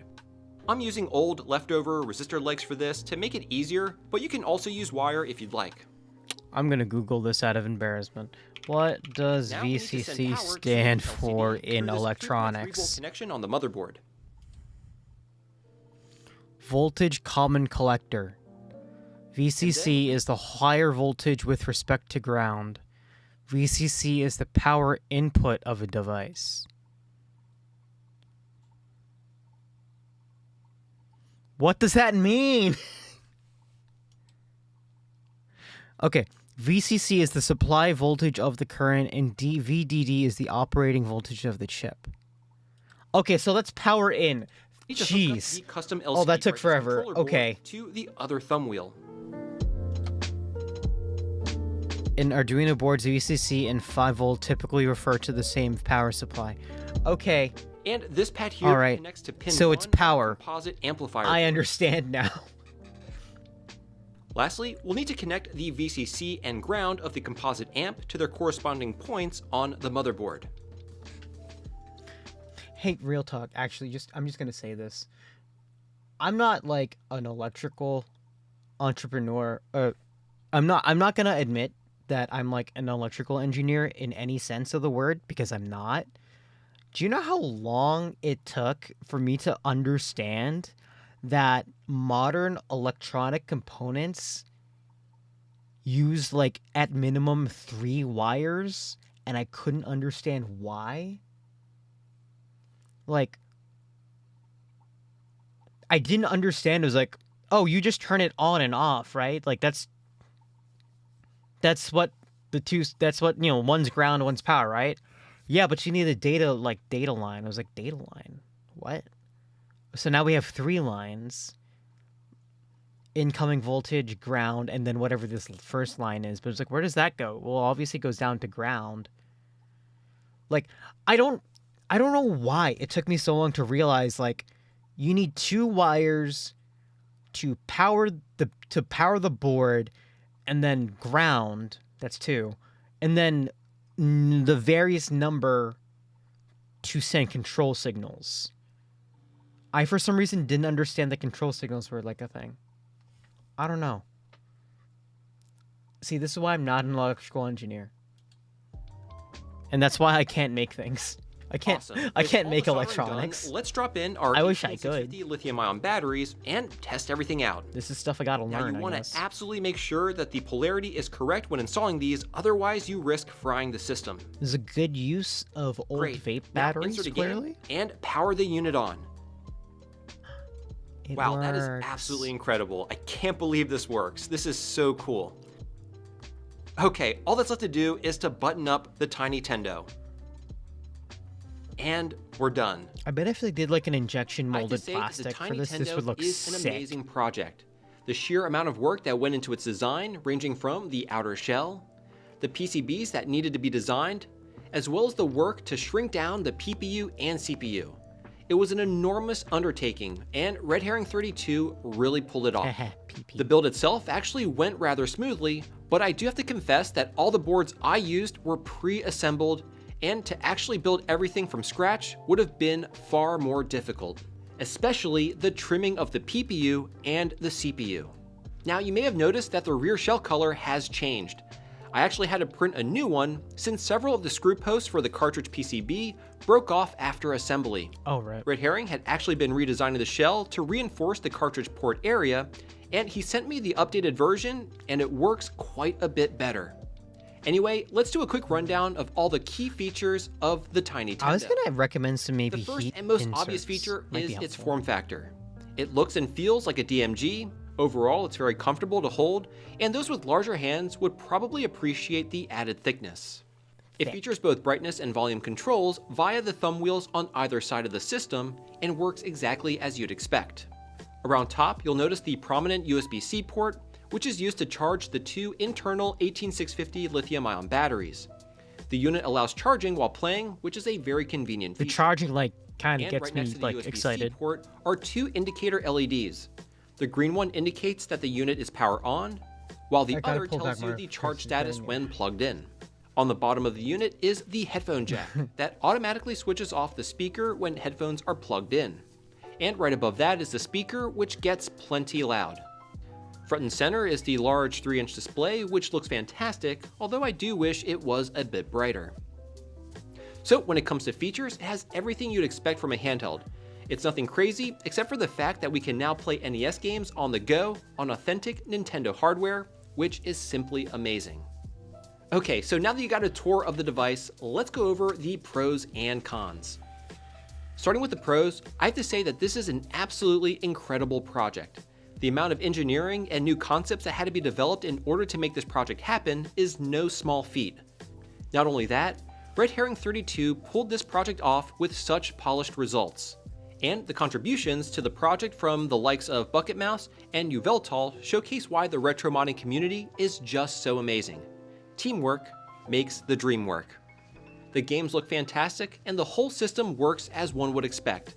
The culmination of years of work, which definitely shows the passion he has for the NES. Alright, those are the pros. Oh, here we go. Now, let's get into the cons.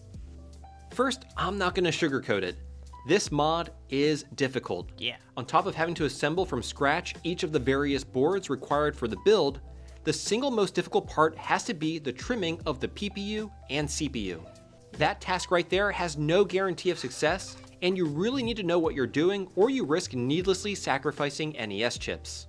Red Herring has made a very detailed trimming guide on his GitHub for those that want to try this, but still, that part of the build remains the most daunting.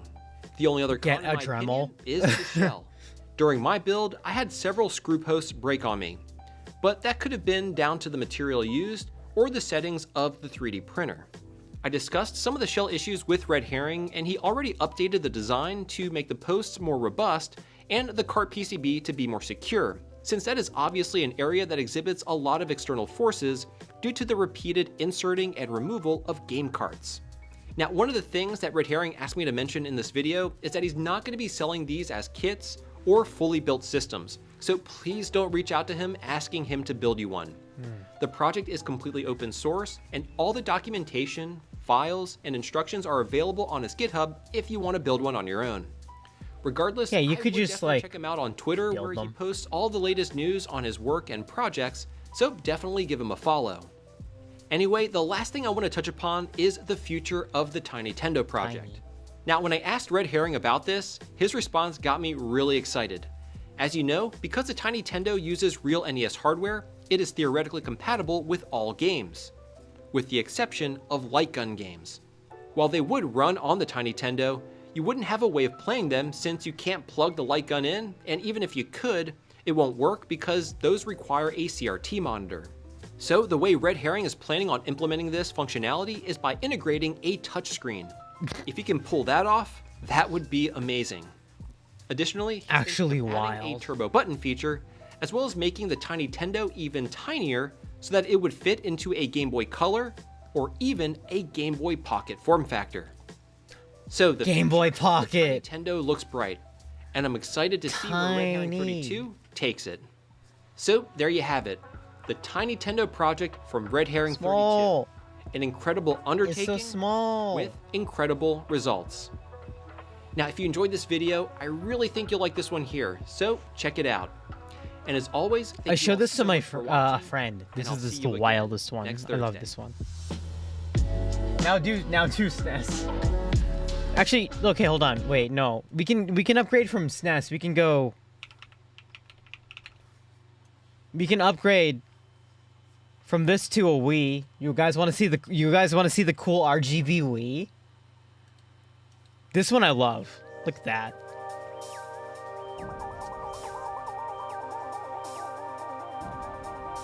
RGB handheld Nintendo Wii. Hello, I'm Shank, and this is the Glow Wii. Like all my Wii portables, it has a real cut-up Wii motherboard inside them, not an emulator.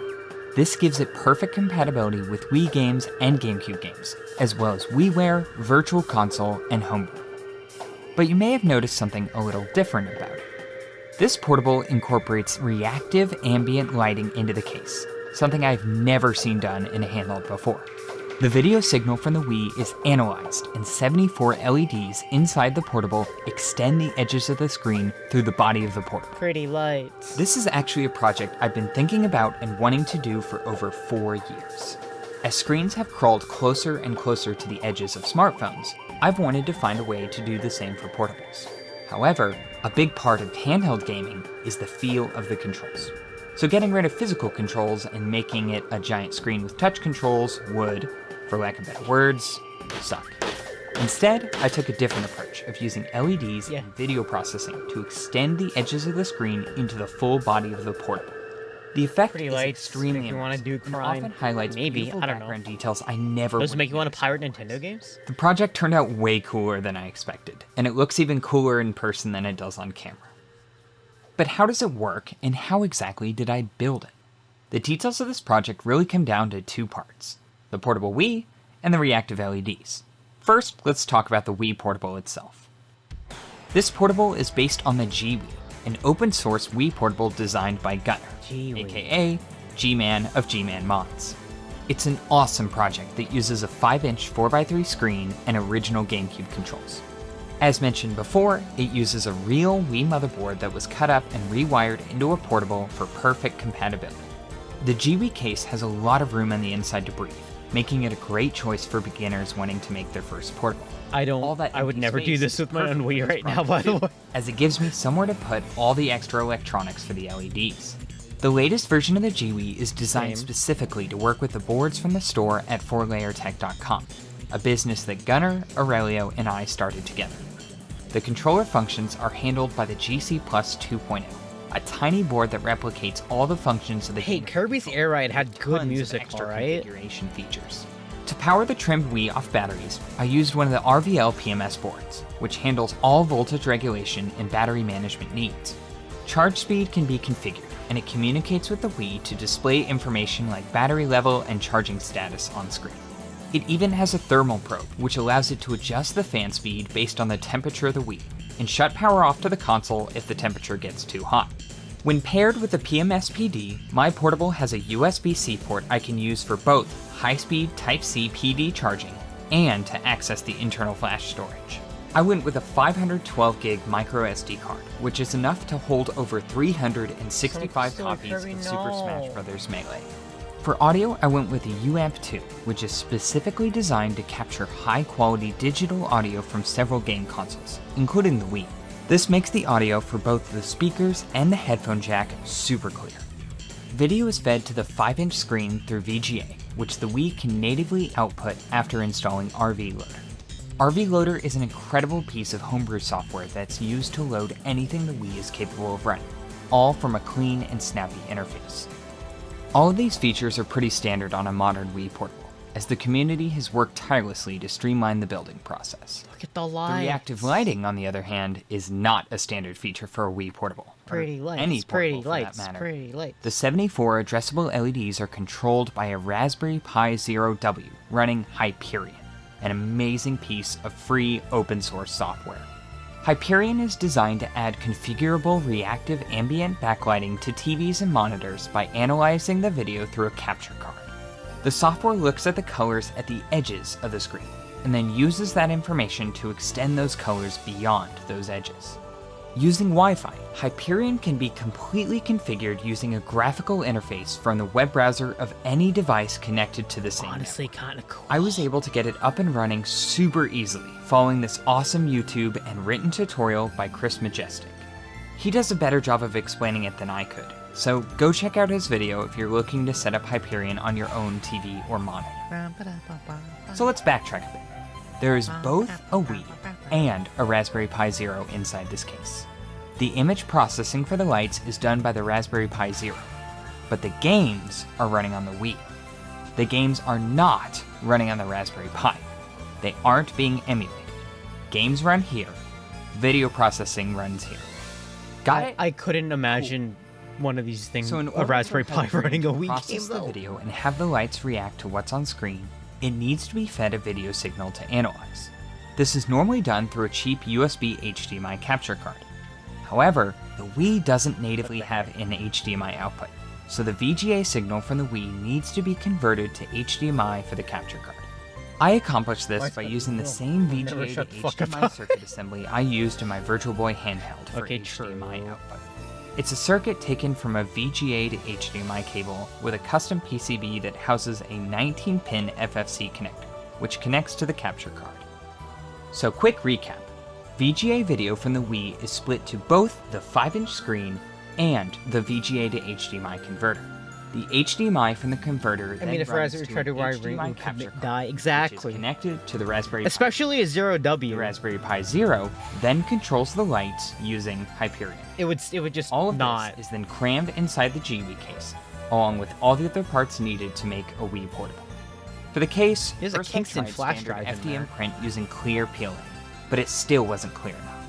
Resin printing, on the other hand, can be far more translucent, or even totally transparent. I opted for the translucent finish, with the hope that the milky clear color should help diffuse the light into a soft glow. Frosted. Resin prints have their own set of advantages and disadvantages. but It's the so- I finished know, parts right? are It's so much clear. smoother than FDM prints. All it took was a little bit of 1000 grit wet sanding. A and the Wii case console on was eBay good costs to less go. than a single Joy-Con. The light strips were arranged Yo. with 4 LED bars with two-pointed diffusers pointing Wii outward, with 2 portabilization additional stream. bars Let's placed go. I outside get the my controller. Dremel out. The capture card and Y'all need video to buy me a converter Dremel on circuitry was placed behind the screen, Pro. while the Raspberry Pi Zero was placed on the back of the case. The Raspberry Pi Zero was too big to fit where I wanted it to go, but thanks to some help from my friend Novel over at Gamebox Systems, I was able to trim the Pi Zero board small enough to fit. Here. After many hours Fear. of soldering and some intense finagling, I was able to get it all to fit. Cramming all these parts into the portable does have one significant downside though: power consumption. The additional components, including the lights, result in the system drawing nearly twice the power of a regular Wii portable, resulting in about half the battery life. Clearance for the light bar also required me to reduce the number of 18650 battery cells from 4 to 3. Oh no, bye. I estimate a fully lit up system would last just under 2 hours on a single charge, depending on what's on the screen. I also added a power switch to cut the power to the lights and all the components driving them to boost the battery life up to about 3.5 hours. As you've seen so far, there are a lot of parts that went into lighting up this portable. I'm very lucky to live near a Micro Center, the sponsor for this video, who just so happens to stock most of the parts I used to make it happen. They have an online presence, but their brick and mortar stores are such a cool experience you just can't get anywhere else.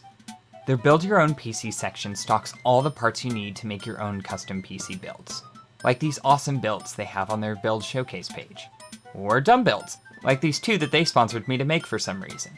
Or, for a small fee, you can have their helpful and knowledgeable staff assemble it for you, for pickup later that day. For this video, the maker section is really what shines. They stock so many parts for so many projects. Like switchboards. It's so convenient to pick stuff up same day, especially gonna when I use have an me. idea for a wild build. that She'd I'm need me one of these stores. I love these And stores. if you have a wild build idea, chances are I love Micro Micro Center has the Center. parts to make it happen. Hi. Thanks to Micro Center for sponsoring this video and helping fund these totally not unnecessary projects. You can find a link to their current top deals, including $25 off all CPUs for new customers, in the description. Playing games on this portable is a unique and immersive experience. Bright and colorful scenes are enhanced and fill the player's peripheral vision. I love Micro But dark and moody scenes are equally cool, highlighting subtle details and features in the games I never noticed before. On-screen explosions are a bright flash in my hands, It's been really fun to explore different areas in some of my favorite games just to see how the lights react. Does the I unit wish get the hot? I mean, camera was like, able well, to do it justice. I mean, it probably does, but at the same time, I think if we saw the back of it, he had a fan. Because in person, Like, there was a it fan looks there. really, really cool. Anyone I've let try it has not want to put it down. Yeah, Yeah, it's a bit of a gimmick, but it's a really cool gimmick. Open source projects like Hyperion and the GWii are awesome. Nearest And Record without Center's them, 8-hour projects drive. like this wouldn't be possible. If you have a cool project you're working on, consider open sourcing. You never know what someone else can do with your project. I'll end the video with a collection of some of my favorite reactive RGB footage on this portable. Thank you for watching, and thank you to my patrons for their continued support. I'll see you next project.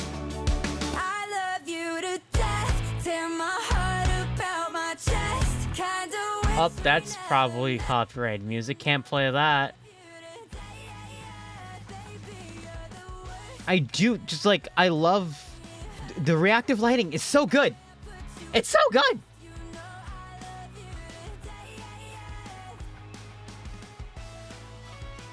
Like, I'm usually not a fan of these, but like, it really does like add something to it, doesn't it?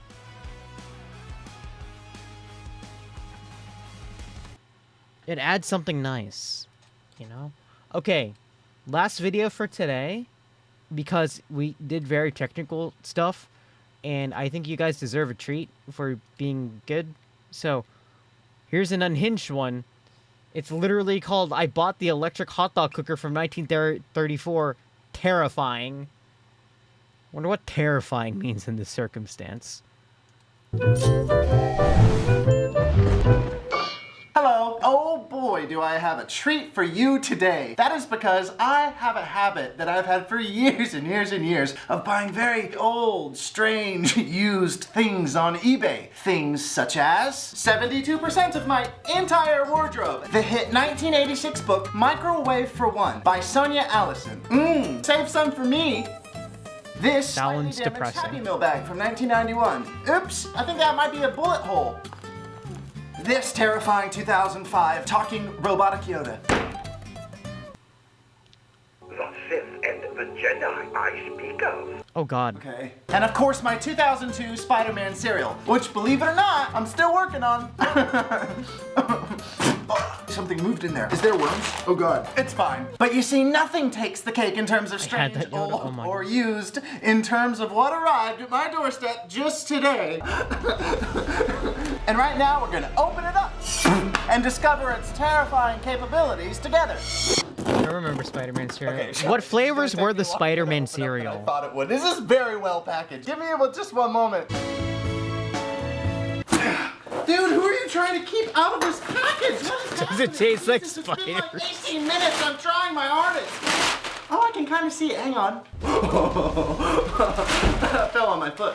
That was exhausting. I'm sorry. That took so long to open, and also I had to change around my entire set to make space for it. Cause boy, is she It's supposed to be much raspberry and bigger blueberry, than but it I tastes like thought she'd coffee. be. Let me take a minute. Oh before I no, introduce so it her. tasted You like know the electric medicine chairs, berry as in thing. Electric chairs that they used to like fry criminals with in the chair, and it was a horrifying, barbaric situation where the electricity Yeah. passed Oh, through man. the meat That stinks. of the individual, and then that person was no more. You got that visual? Sorry. Well, somebody in the 1940s or so took that principle and said, let's apply that to selling hot dogs to children and teenagers at carnivals. And then that person proceeded to invent this terrifying contraption that I was lucky enough to find on eBay just last week.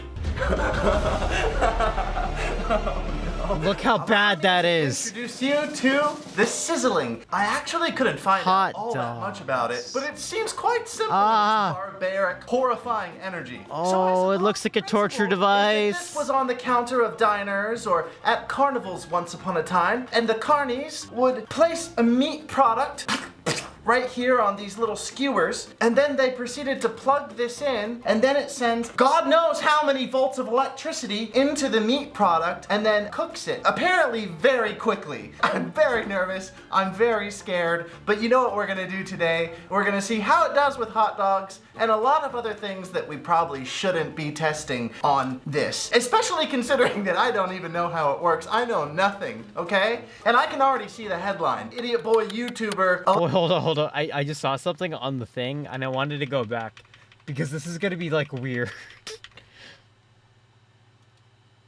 Hold on. I saw something in the close-up really quick. This, especially. Yo, this is what it says on it. Electrocuted hot dogs are delicious. That's what it says on the little banner. Electrocuted hot dogs are delicious. Especially considering that I don't even know how it works. I know nothing. Scared. Okay, and I can already see the Alright. headline. How much? How? YouTuber electrocutes himself, fries himself to a flame, to a bone, doing a YouTube video about the sizzling. Oh God, are the meat hooks rusted? And this sure is a dirty item too. He has to clean it to make it work. It looks as though. Well, I'm no forensic expert, but this sure does vibe like blood. Okay, now listen, I know what you're thinking. Garrett, this is an ancient item here, there's voltage going, there's metal everywhere. Don't electrocute yourself, don't die for this. But you know what? You're worth the risk, first of all. But secondly, I'm not even gonna take a risk, because I have dishwashing gloves, which I'm pretty sure they will protect from electricity. I'm pretty sure. Oh, you know what? Just to be really safe, I'll put 2 pairs on. Now those are the safety standards of a professional. I googled it for all of 17 seconds. Rubber isn't great at conducting electricity. I'll be fine, okay? Well, you know what? 2 don't fit, but it's fine. One will, it'll be fine. Everything's gonna be fine. I'm scared. Also, don't do this at home, but how could you? Because you could never find this. We're gonna plug it in just a moment. How much money I would show you would you what I guys have prepared. like? Then we can test What on do you guys think the? sizzling. Okay, hold on. Let me put it this. What do you guys think the voltage is for this? Does it just take mains voltage? So in the United States, that's what, 120 volts? Is it just like, do you just plug mains voltage in and just hot dog? I feel like that wouldn't work. It would trip something. That title needs some. Or would it like... Oh, neat. Like, or would it... Or would it convert the voltage into something higher in order to electrocute these hot dogs? Some notes. They really just went with sizzling, not the sizzler. I don't know. So what I have prepared are a couple things. First off is, of course, I've prepared a bouquet of hot dogs. Glizzies. But you know what? Just to make Could the be turned process into a little bit yeah. less gruesome, they're vegan actually. So plug in hot dog. nice. End up. This will still be disgusting. Death. What else are we gonna put up against the sizzling? I kind of cartoonish block of cheese that looks like a mouse would be sniffing on it. I don't think that would work. That would be fun. A chocolate candy bar. Red vine. That might work. A banana. That might not work. That might work. On top of the hot dog bouquet and everyone freaks out. No. Some peanut butter cookies. String cheese. No. Yes? This hedgehog. God, this hedgehog looks good in front of this sizzling. Oh, I feel Some bad for bread it. And some Twinkies. No. Yes? I'm okay. Do you guys want to let's take a inventory of what probably will work well and what probably won't. The hot dogs, yes, that's the point of it, right? The banana, probably yes. I feel like there's enough liquid in there to conduct electricity. Cheese and bread, no. I feel like no. They had the problem that because this mirror was possessed by spirit of vengeance, it kept making ghost wieners. I feel like it, yeah. Red vines, it's too dry, right? I don't think it would do it. Now. Oh yeah, the candy bar. What do you guys think about the candy bar? I think it's like a maybe. Because it's like, is there enough liquid in a candy? Like, could you liquefy a candy bar and have that become like electrically conductive? Is chocolate electrically conductive? The hedgehog, I feel bad for. I feel like it's just gonna catch on fire. Now I am going to plug it in. The cord is very frayed, and this is very scary. I won't be able to see it, so you'll have to tell me if anything happens. Just scream if something happens. I certainly will. I'm already screaming. I'm scared. God, please don't explode. Did anything happen? Oh, there's a light. If it is, it doesn't matter, because look, I have fire spray. This is really, really exciting, though. Do you see the light? How about that? All right. I get it already. This is a lot of fun. Hey, even if this whole thing doesn't work, this is worth it. This is worth the $300. I'd be terrified if. Why did you leave the banana on But there? I'm honest. The banana's on there. This is so scary. Okay, so first up, let's get our hot dogs out of the bouquet here. okay? Oh, they're in there real tight. I'm a little upset that he didn't de-rust it. We'll go to the ones that aren't broken, and we will see what we... Oh, now that is a little bit too big. But that's fine. Let's just see how this goes. Oh, God. Disgusting. I hate it. I hate it. That's I hate good. it. I Hey, hate look it. at I that. hate it. First one down. I Someone hate get it. the other hot dogs on here. hate This it, is I fun. hate it, We I won't do hate the it. ones that are overtly broken. That's a loose one. And this one, that's not even a little bit attached. Oh. That sucks. But okay. Oh, so no. We'll just go through and do the ones that seem to kind of work a little bit. This is what it must have been like in the 1950s or the 40s or the 30s whenever this was made. Sorry. I'm a freaking historian. Oh, okay? some of them are broken. Ah, this feels so And disgusting. it's frayed. I'm sorry to do this to you, hot dog, even though you're vegan and you weren't ever technically really alive, unless of course plants think, which is like a This thing is now, like I so. guess. I don't This know. is unsafe, but also please remember, this was like the 1930s. A lot of things were unsafe. Couple left in our bouquet. Uh-oh, this one's piecing apart. Well, how perfect. Look at that. That was a lot of hard work. My grandpa, he builds houses for a living. I got this. I'll tell you what. I suspense is apologize killing to me. anybody What's gonna in the happen when I audience flip those switches? with maybe nothing at all, and this video will be a weird bust. And male this will just be me genitalia. skewering hot dogs onto Just in advance, because I feel the pain going on right now, and I'm not thinking about it, and I'm trying not to think about it. Get out of here, everything else. Time to fry these puppies. Because there's I'm gonna go turn it on. Hang on. Okay, I'm plugging it in. Okay, so it's plugged in. Now all I have to do is flip the switches and see what happens. But I will be safe now. I got my safety gloves on. Okay. Well, I wasn't thinking let's about. just see. Listen, This one here. there's hot dogs getting skewered. At some point, it was gonna be bad. And then just one by one, we'll flip these on and see what happens. Oh, I'm I scared. thought I saw smoke. I think I did. No, I I'm didn't. scared. I'm just tripping. Oh, It's I'm also really scared. late and I haven't slept in a long time. One. Oh God, it's making a sound. I need to show you a closer angle. I'll get my phone. What do you mean it's making a sound? I swear, I heard it. Oh God, it's cooking. I wonder if I touched it, if it would electrocute me to death. Oh, it's a little tempting. Oh no. It's not doing anything too sensational, but there is sizzling, I promise, on my life. Let's just flip them all on and see what happens.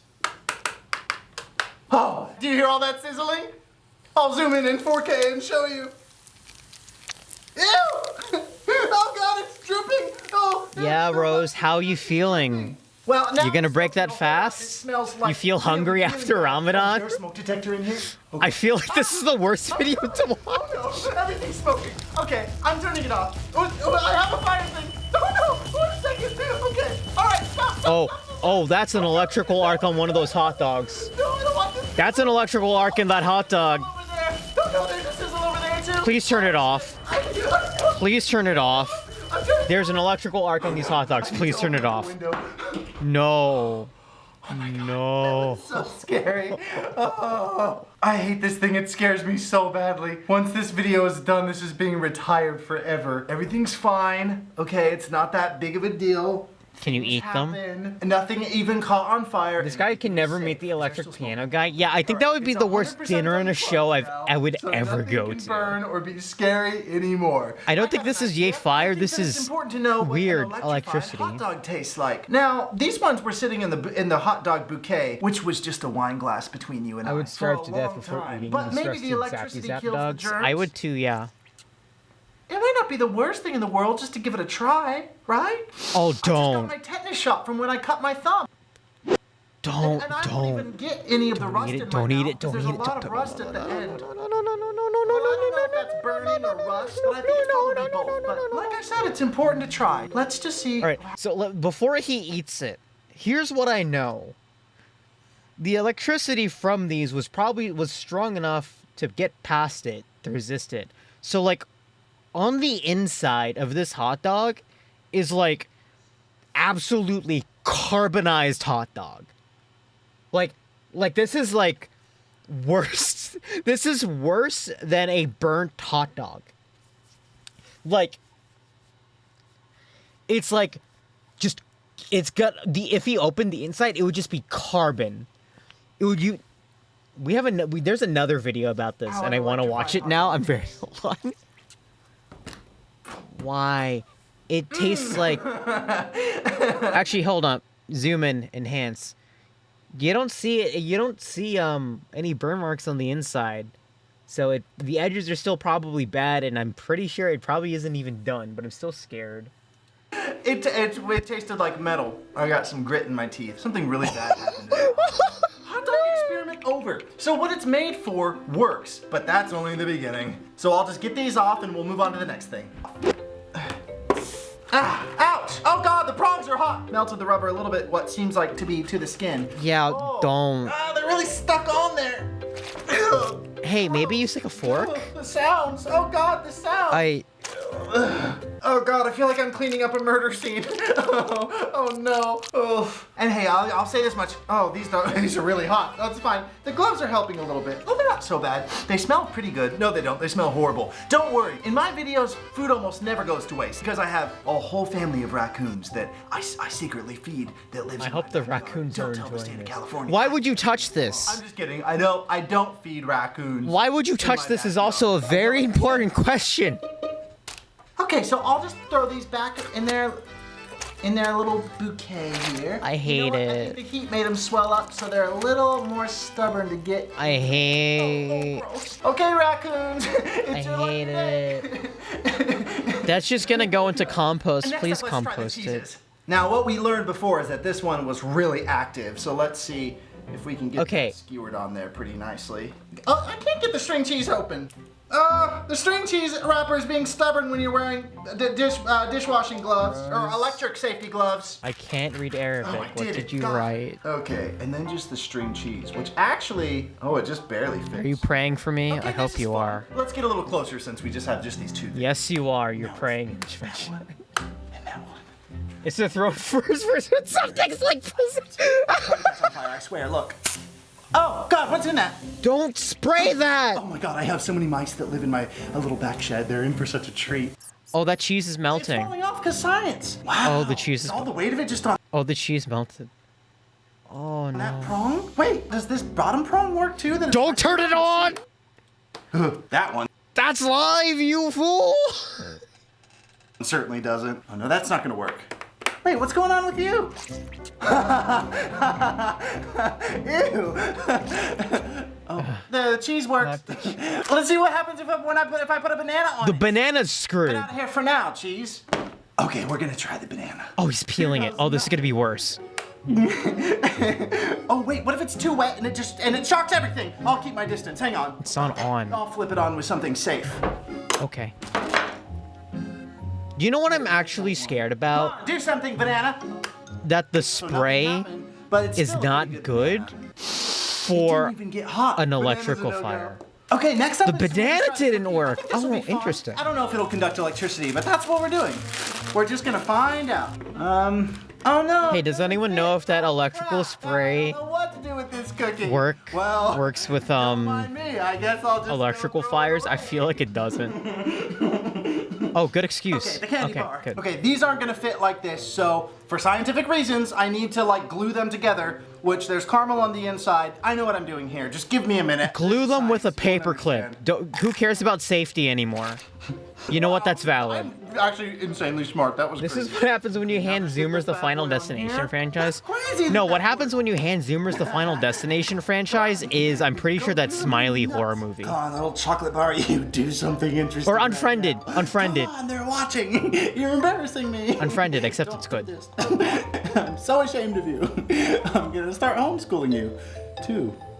I'm gonna start homeschooling you. Oh, come on, chocolate bar! Catch on fire or make a bolt of electricity or something. I'm actually surprised that the chocolate bar is actually kind of staying. Yoda, is anything gonna happen with this whole chocolate bar sizzling situation? Something else wish you to do.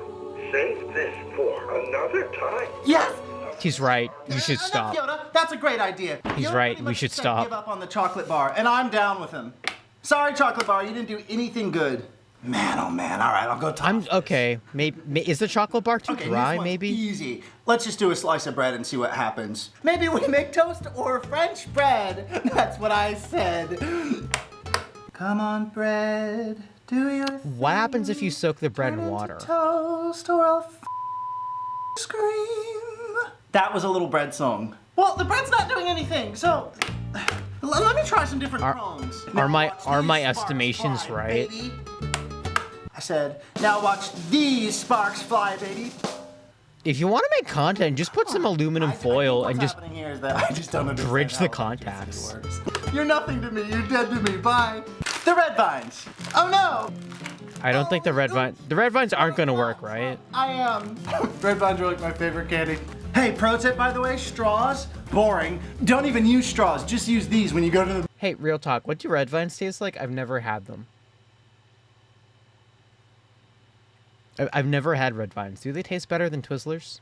Movie theater, you're sipping on one of these in your nice fountain drink, and everyone's looking at you going, like stale Twizzlers, like so cherry. What are they doing? Huh? You're sitting there watching the movie. That's my favorite. How strong is the cherry? Is it like wheat cherry or is it like oh, cool. That looks medicine cherry? I kind of like medicine cherry. I hear a slight sizzle.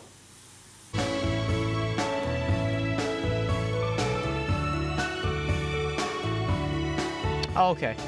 There was a little burn that happened. Oh shit! You didn't see it, but it was sizzling like hell. You missed. I was gonna be like, you missed all the action. No, Really, I hate just this. kind I of hate sizzle this. over No, it. no, no, no, And then it got. It just. How did that turns, like, work? a darker color.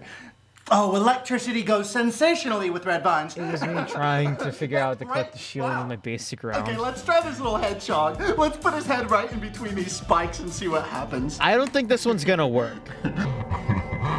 Oh God, I had a change of heart. I'm sorry, I don't want to do that. If he caught on fire, I'd freak out. I'm sorry, I'll never do that to you again. I love you. I'll never let you go. Oh my God. Next up, let's try the. Don't eat them, Garrett. It's my hands are doing what my mind wants, and it's hard not to. Okay, now with to take a big bite. But the it's time for Twinkies, I feel like would, and then they These stop. Twinkies are very moist. Ew, like moister than they should be. But I think that's great. I think that's gonna result in some real action here. Okay, the Twinkies are a bit too short, so I need to sort of mash them together like that. This will have to move quickly. I want to turn it on, but if I let it go, it's gonna fall. Life is so hard. Electrocute I'll pop it yourself. up with a banana. Hang on. We got this. I think my hand is. I feel like you've now made this a worse situation. Even though I'm still holding. I don't have time to figure this out. No. This is a really bad idea, and I've not been able to figure out if I have health insurance for like 3 years. It's weird. I won't do that. Honestly, kind of a mood. I think the worst part is that he might be eating some of it. Whatever that was. I say we take a moment to just sit and really reflect. I feel like the worst situation is buying this thing. Nothing. There's nothing. I honestly feel like you I bought a should hot dog machine that electrocutes get this guy. hot dogs. My whole place, including the inside of my nostrils and brain, smells like burnt hot dogs. Hope you had a good time with this. You know what? This inspires a question. So I have a lot of old used stuff because I love things with a bit of soul power in them. This might have a bit too much soul power in it in the respect that I think it's gonna give me tetanus. But it's not about that. My question for you is, what's something that you have that you love that's a little old and used? Anything goes. Speaking of, oh God. Okay, I'm going to clean up a little bit and sleep. Okay, I found the follow-up video for this, which is gonna be worse. I found a video. I found the old video that I wanted to show that makes this significantly worse. They made a more modern version of this concept. And this is from Big Clive, who's a worse. No, they didn't make it worse. They made it better. The concept's still cursed to all hell, but they improved it.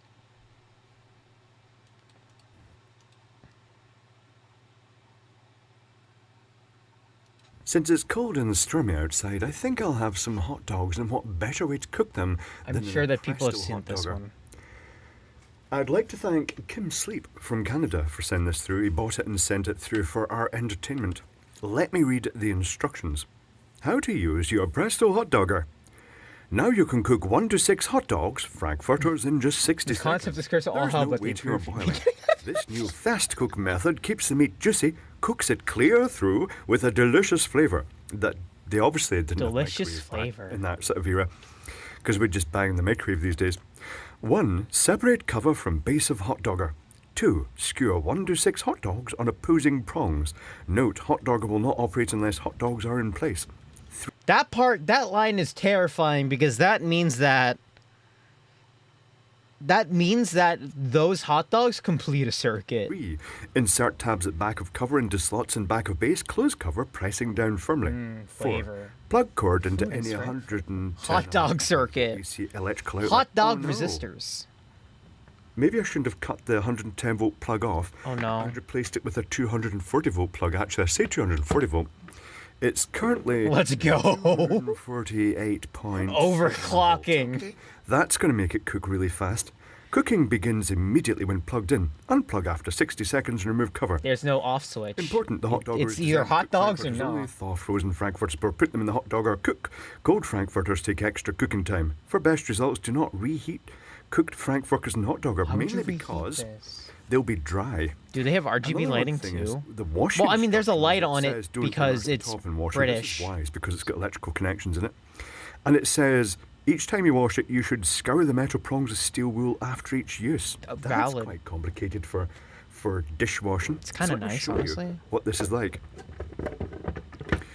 We have the top with the electrical connections in it. Oh my The cable comes on the other god. side, and unfortunately, it's one of these products that has the metal channel that's been glued on with this double-sided tape, so there's no way to get that off. But I can see that the cable comes in, and one wire goes into a crimped terminal in this socket, and then the other one runs along under here, and then gets crimped up here. It is just literally the mains across these two connections. No, it's mains Mate it to the hot dogger, the base.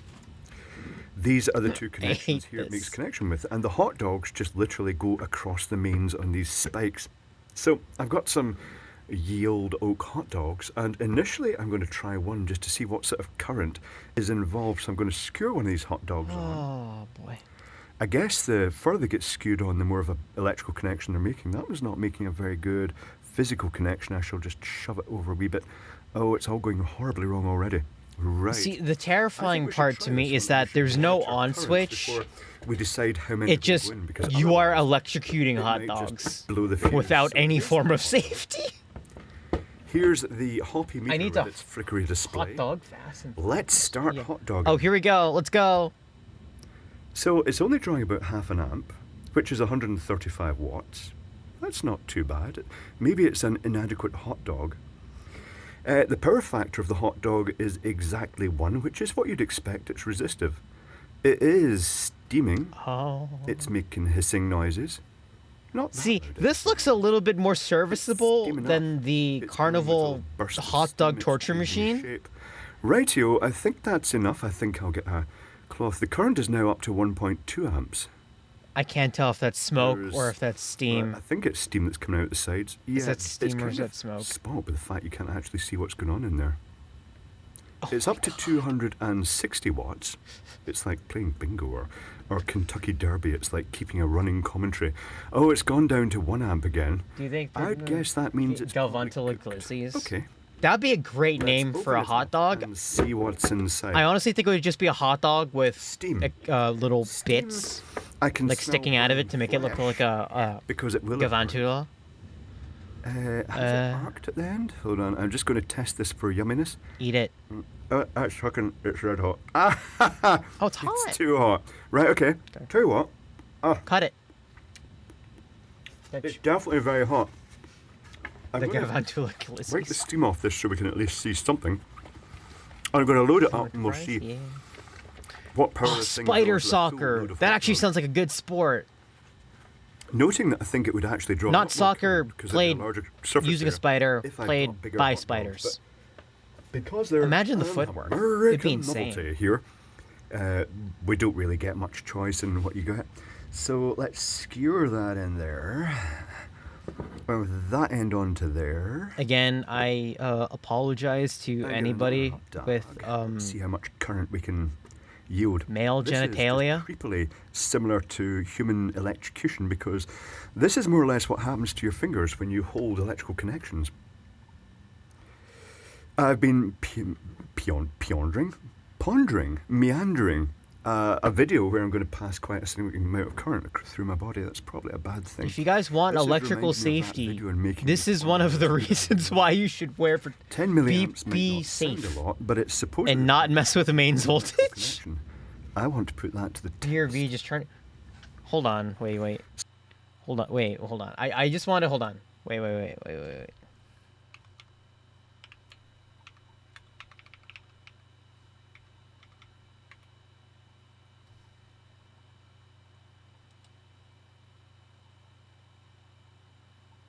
I'm thinking about the wrong battery charger. Hold on.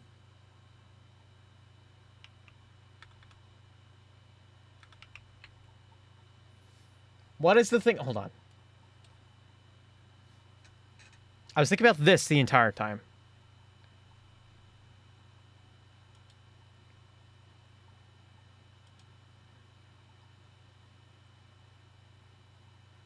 It looks the same. These look the same.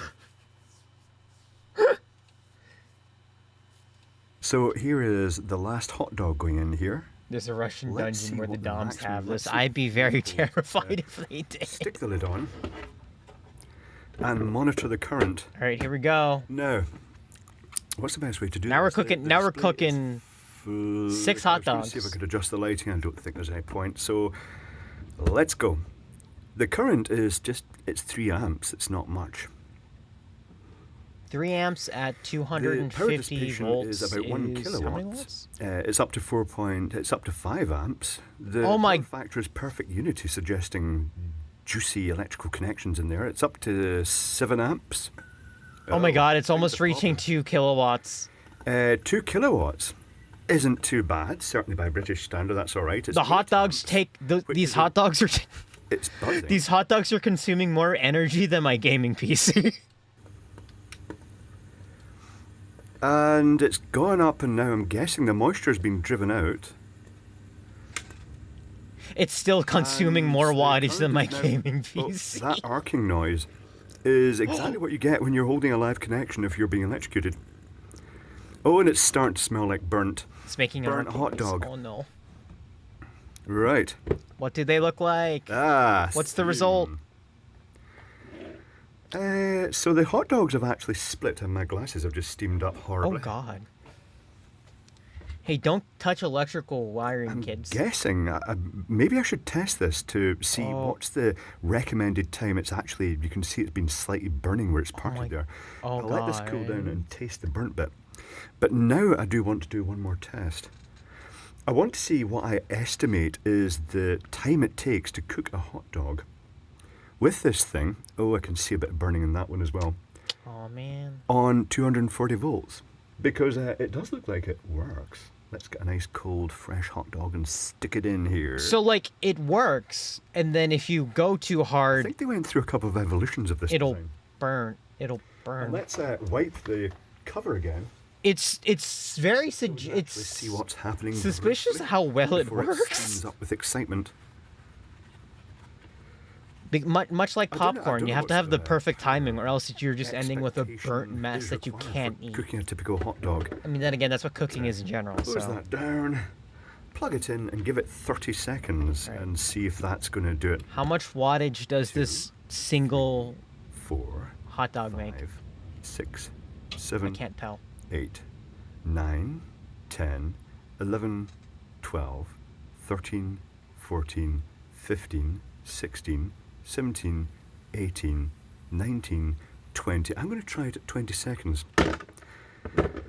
Because they recommend about a minute on 110. Hold on, how's that? Is it? That looks Well, kind that's of red hot. pretty good, So, honestly. Yeah. The pressure hot dogger works on 240 volts, or almost 250 in our case at the moment. He's eating But them you and can does reduce the not cooking seem time from absolutely 60 seconds disgusted. down I to feel like 20 this is a seconds success. For immaculately cooked hot dogs that are not actually scalding your mouth completely. It looks like. So there we go, the Presto hot dogger. Very simple, just 2 electrical connections in the lid for safety that close down onto these matching electrical connections here and just basically electrocute the hot dogs. Note that where it's been burning, it's got burnt crud in that. That's probably why they want you to clean it off with steel wool. I'm guessing, is this aluminium or is it some sort of magnesium type stuff? I'm not really sure. I'm gonna look up when this That's made Presto of- hot dog maker It's came very out. grey.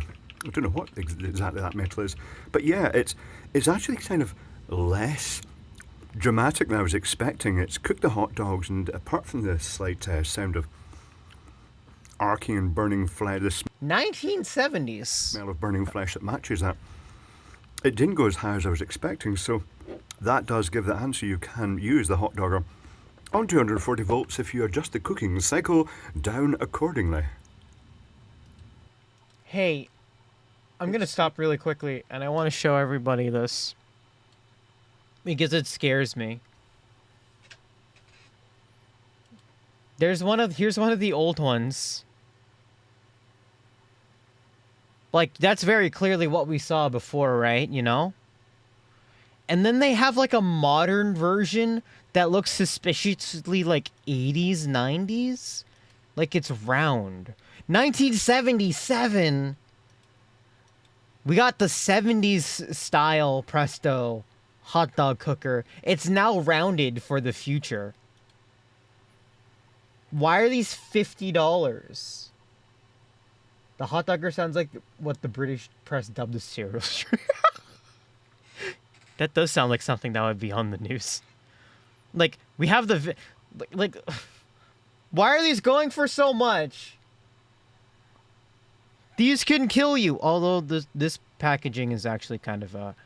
Not gonna lie, this packaging is kind of pretty nice and vintage.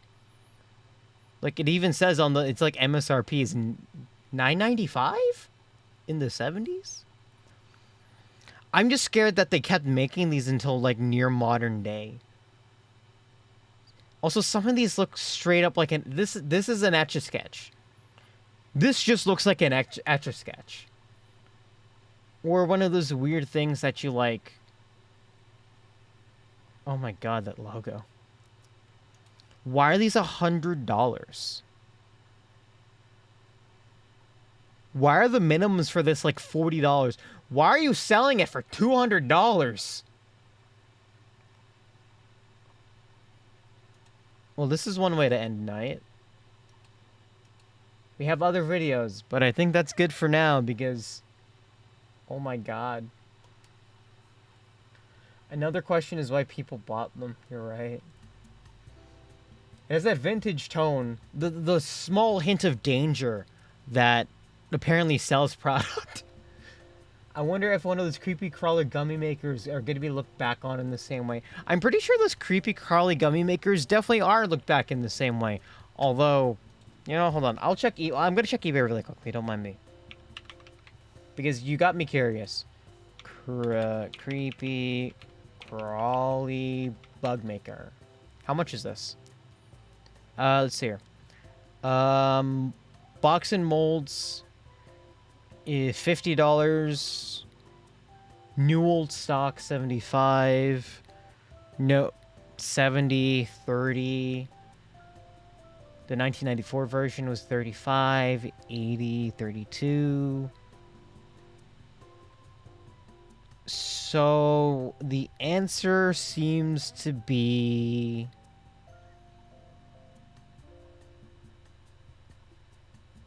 You're thinking about the edible ones, right? Like the edible creepy crawlies? They were edible, right? Were they edible? Or were they just like a toy maker thing? I don't remember. Okay. Okay. The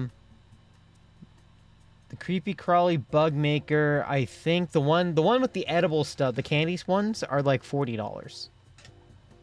There's a toy version in can, yeah. And then there's the toy version, which has like gunk, gooey stuff or whatever. And that's going for more because obviously there's more components that they don't make anymore in comparison. To get Delver's Food Lab. I think that's... Really? Huh.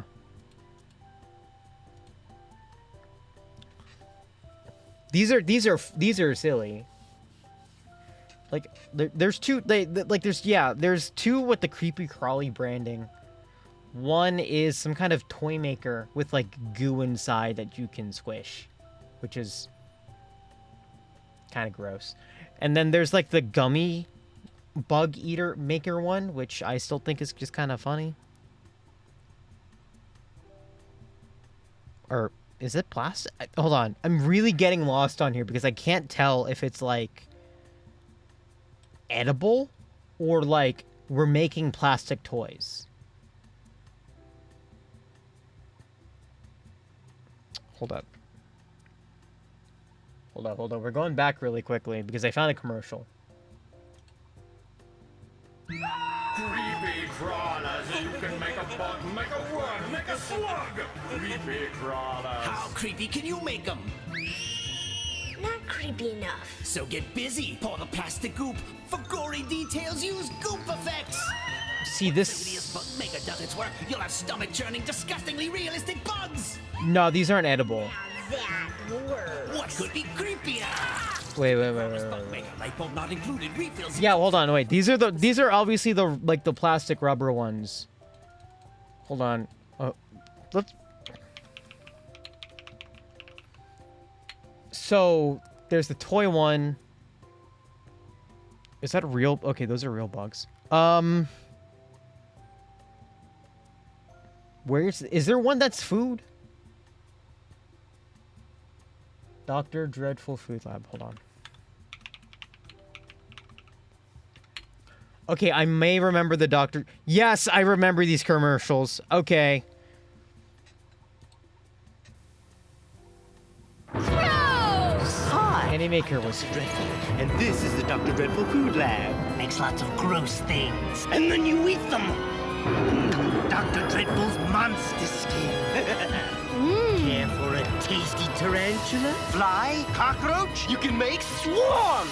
And now magic powder, stir, and... Monster brains!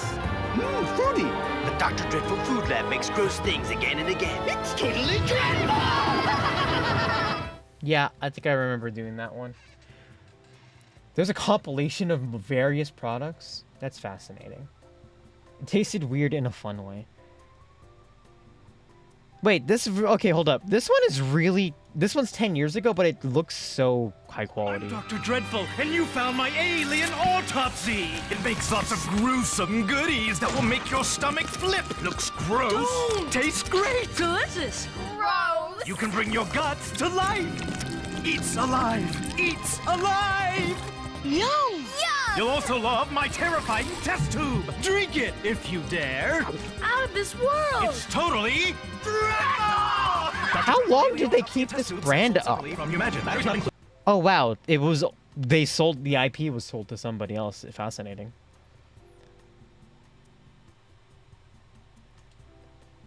Is this like the actual channel? I feel like it is. Huh. Wait a minute. The Queasy Bake Oven? I feel like I remember... Hold on. I remember this now. Nostalgia's coming back to me. Coming through. That's nasty. This is tasty. Mud and crud cakes. Baked them up fresh in my Queasy Bake Cookerator. Now you're the chef. They basically Put in the Cookerator. Ta-da! You can add mud, gravel, some worms. Good job. They Turns your mouth green. Queasy Bake looks gross, tastes great. Cookerator comes with 2 mixes. Other mixes sold separately. It's Hasbro too, so they really did just repurpose a Easy Bake Oven. Yeah, they tried to remake it for boys. I think the interesting part about this is that wouldn't this have come out at the same time that okay, am I losing it? Because hold on, when did Beetlejuice come out? 1988. Yeah. So this was on the same, I don't know, it's on the same level.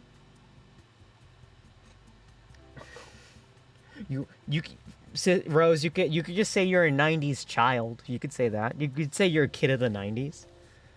I don't know. I feel like there's some kind of weird link between this and all the weird and the gross out foods of the 80s or whatever. Because there's that, there's cabbage, but there was this weird there's this people were interested in various ways of the macabre and gross stuff, I guess. Oh yeah, you're right. And then there's the Addams Family movies and then Goosebumps. So it was kids were interested in gross, spooky stuff. So yeah, that's interesting. I'm very interested that it's they all happened in a pretty they're all next to each other, you know? Anyway, I think... No, for real, though. We gotta stop. The tangents are fun, and I love them. I love all you guys.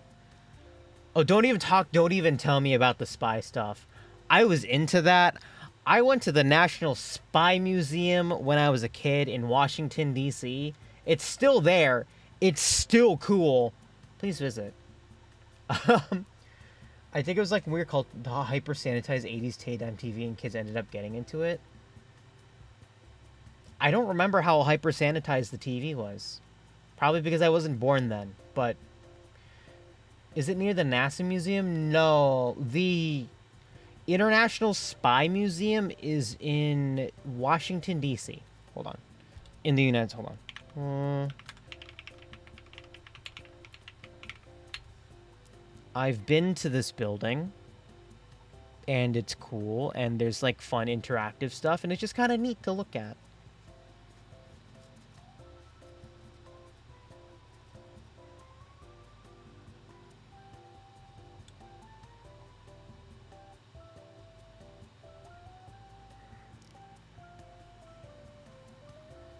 It was empty because the Smithsonian took on the schools. Well, I mean, hey, museums are cool. We should all visit museums more often.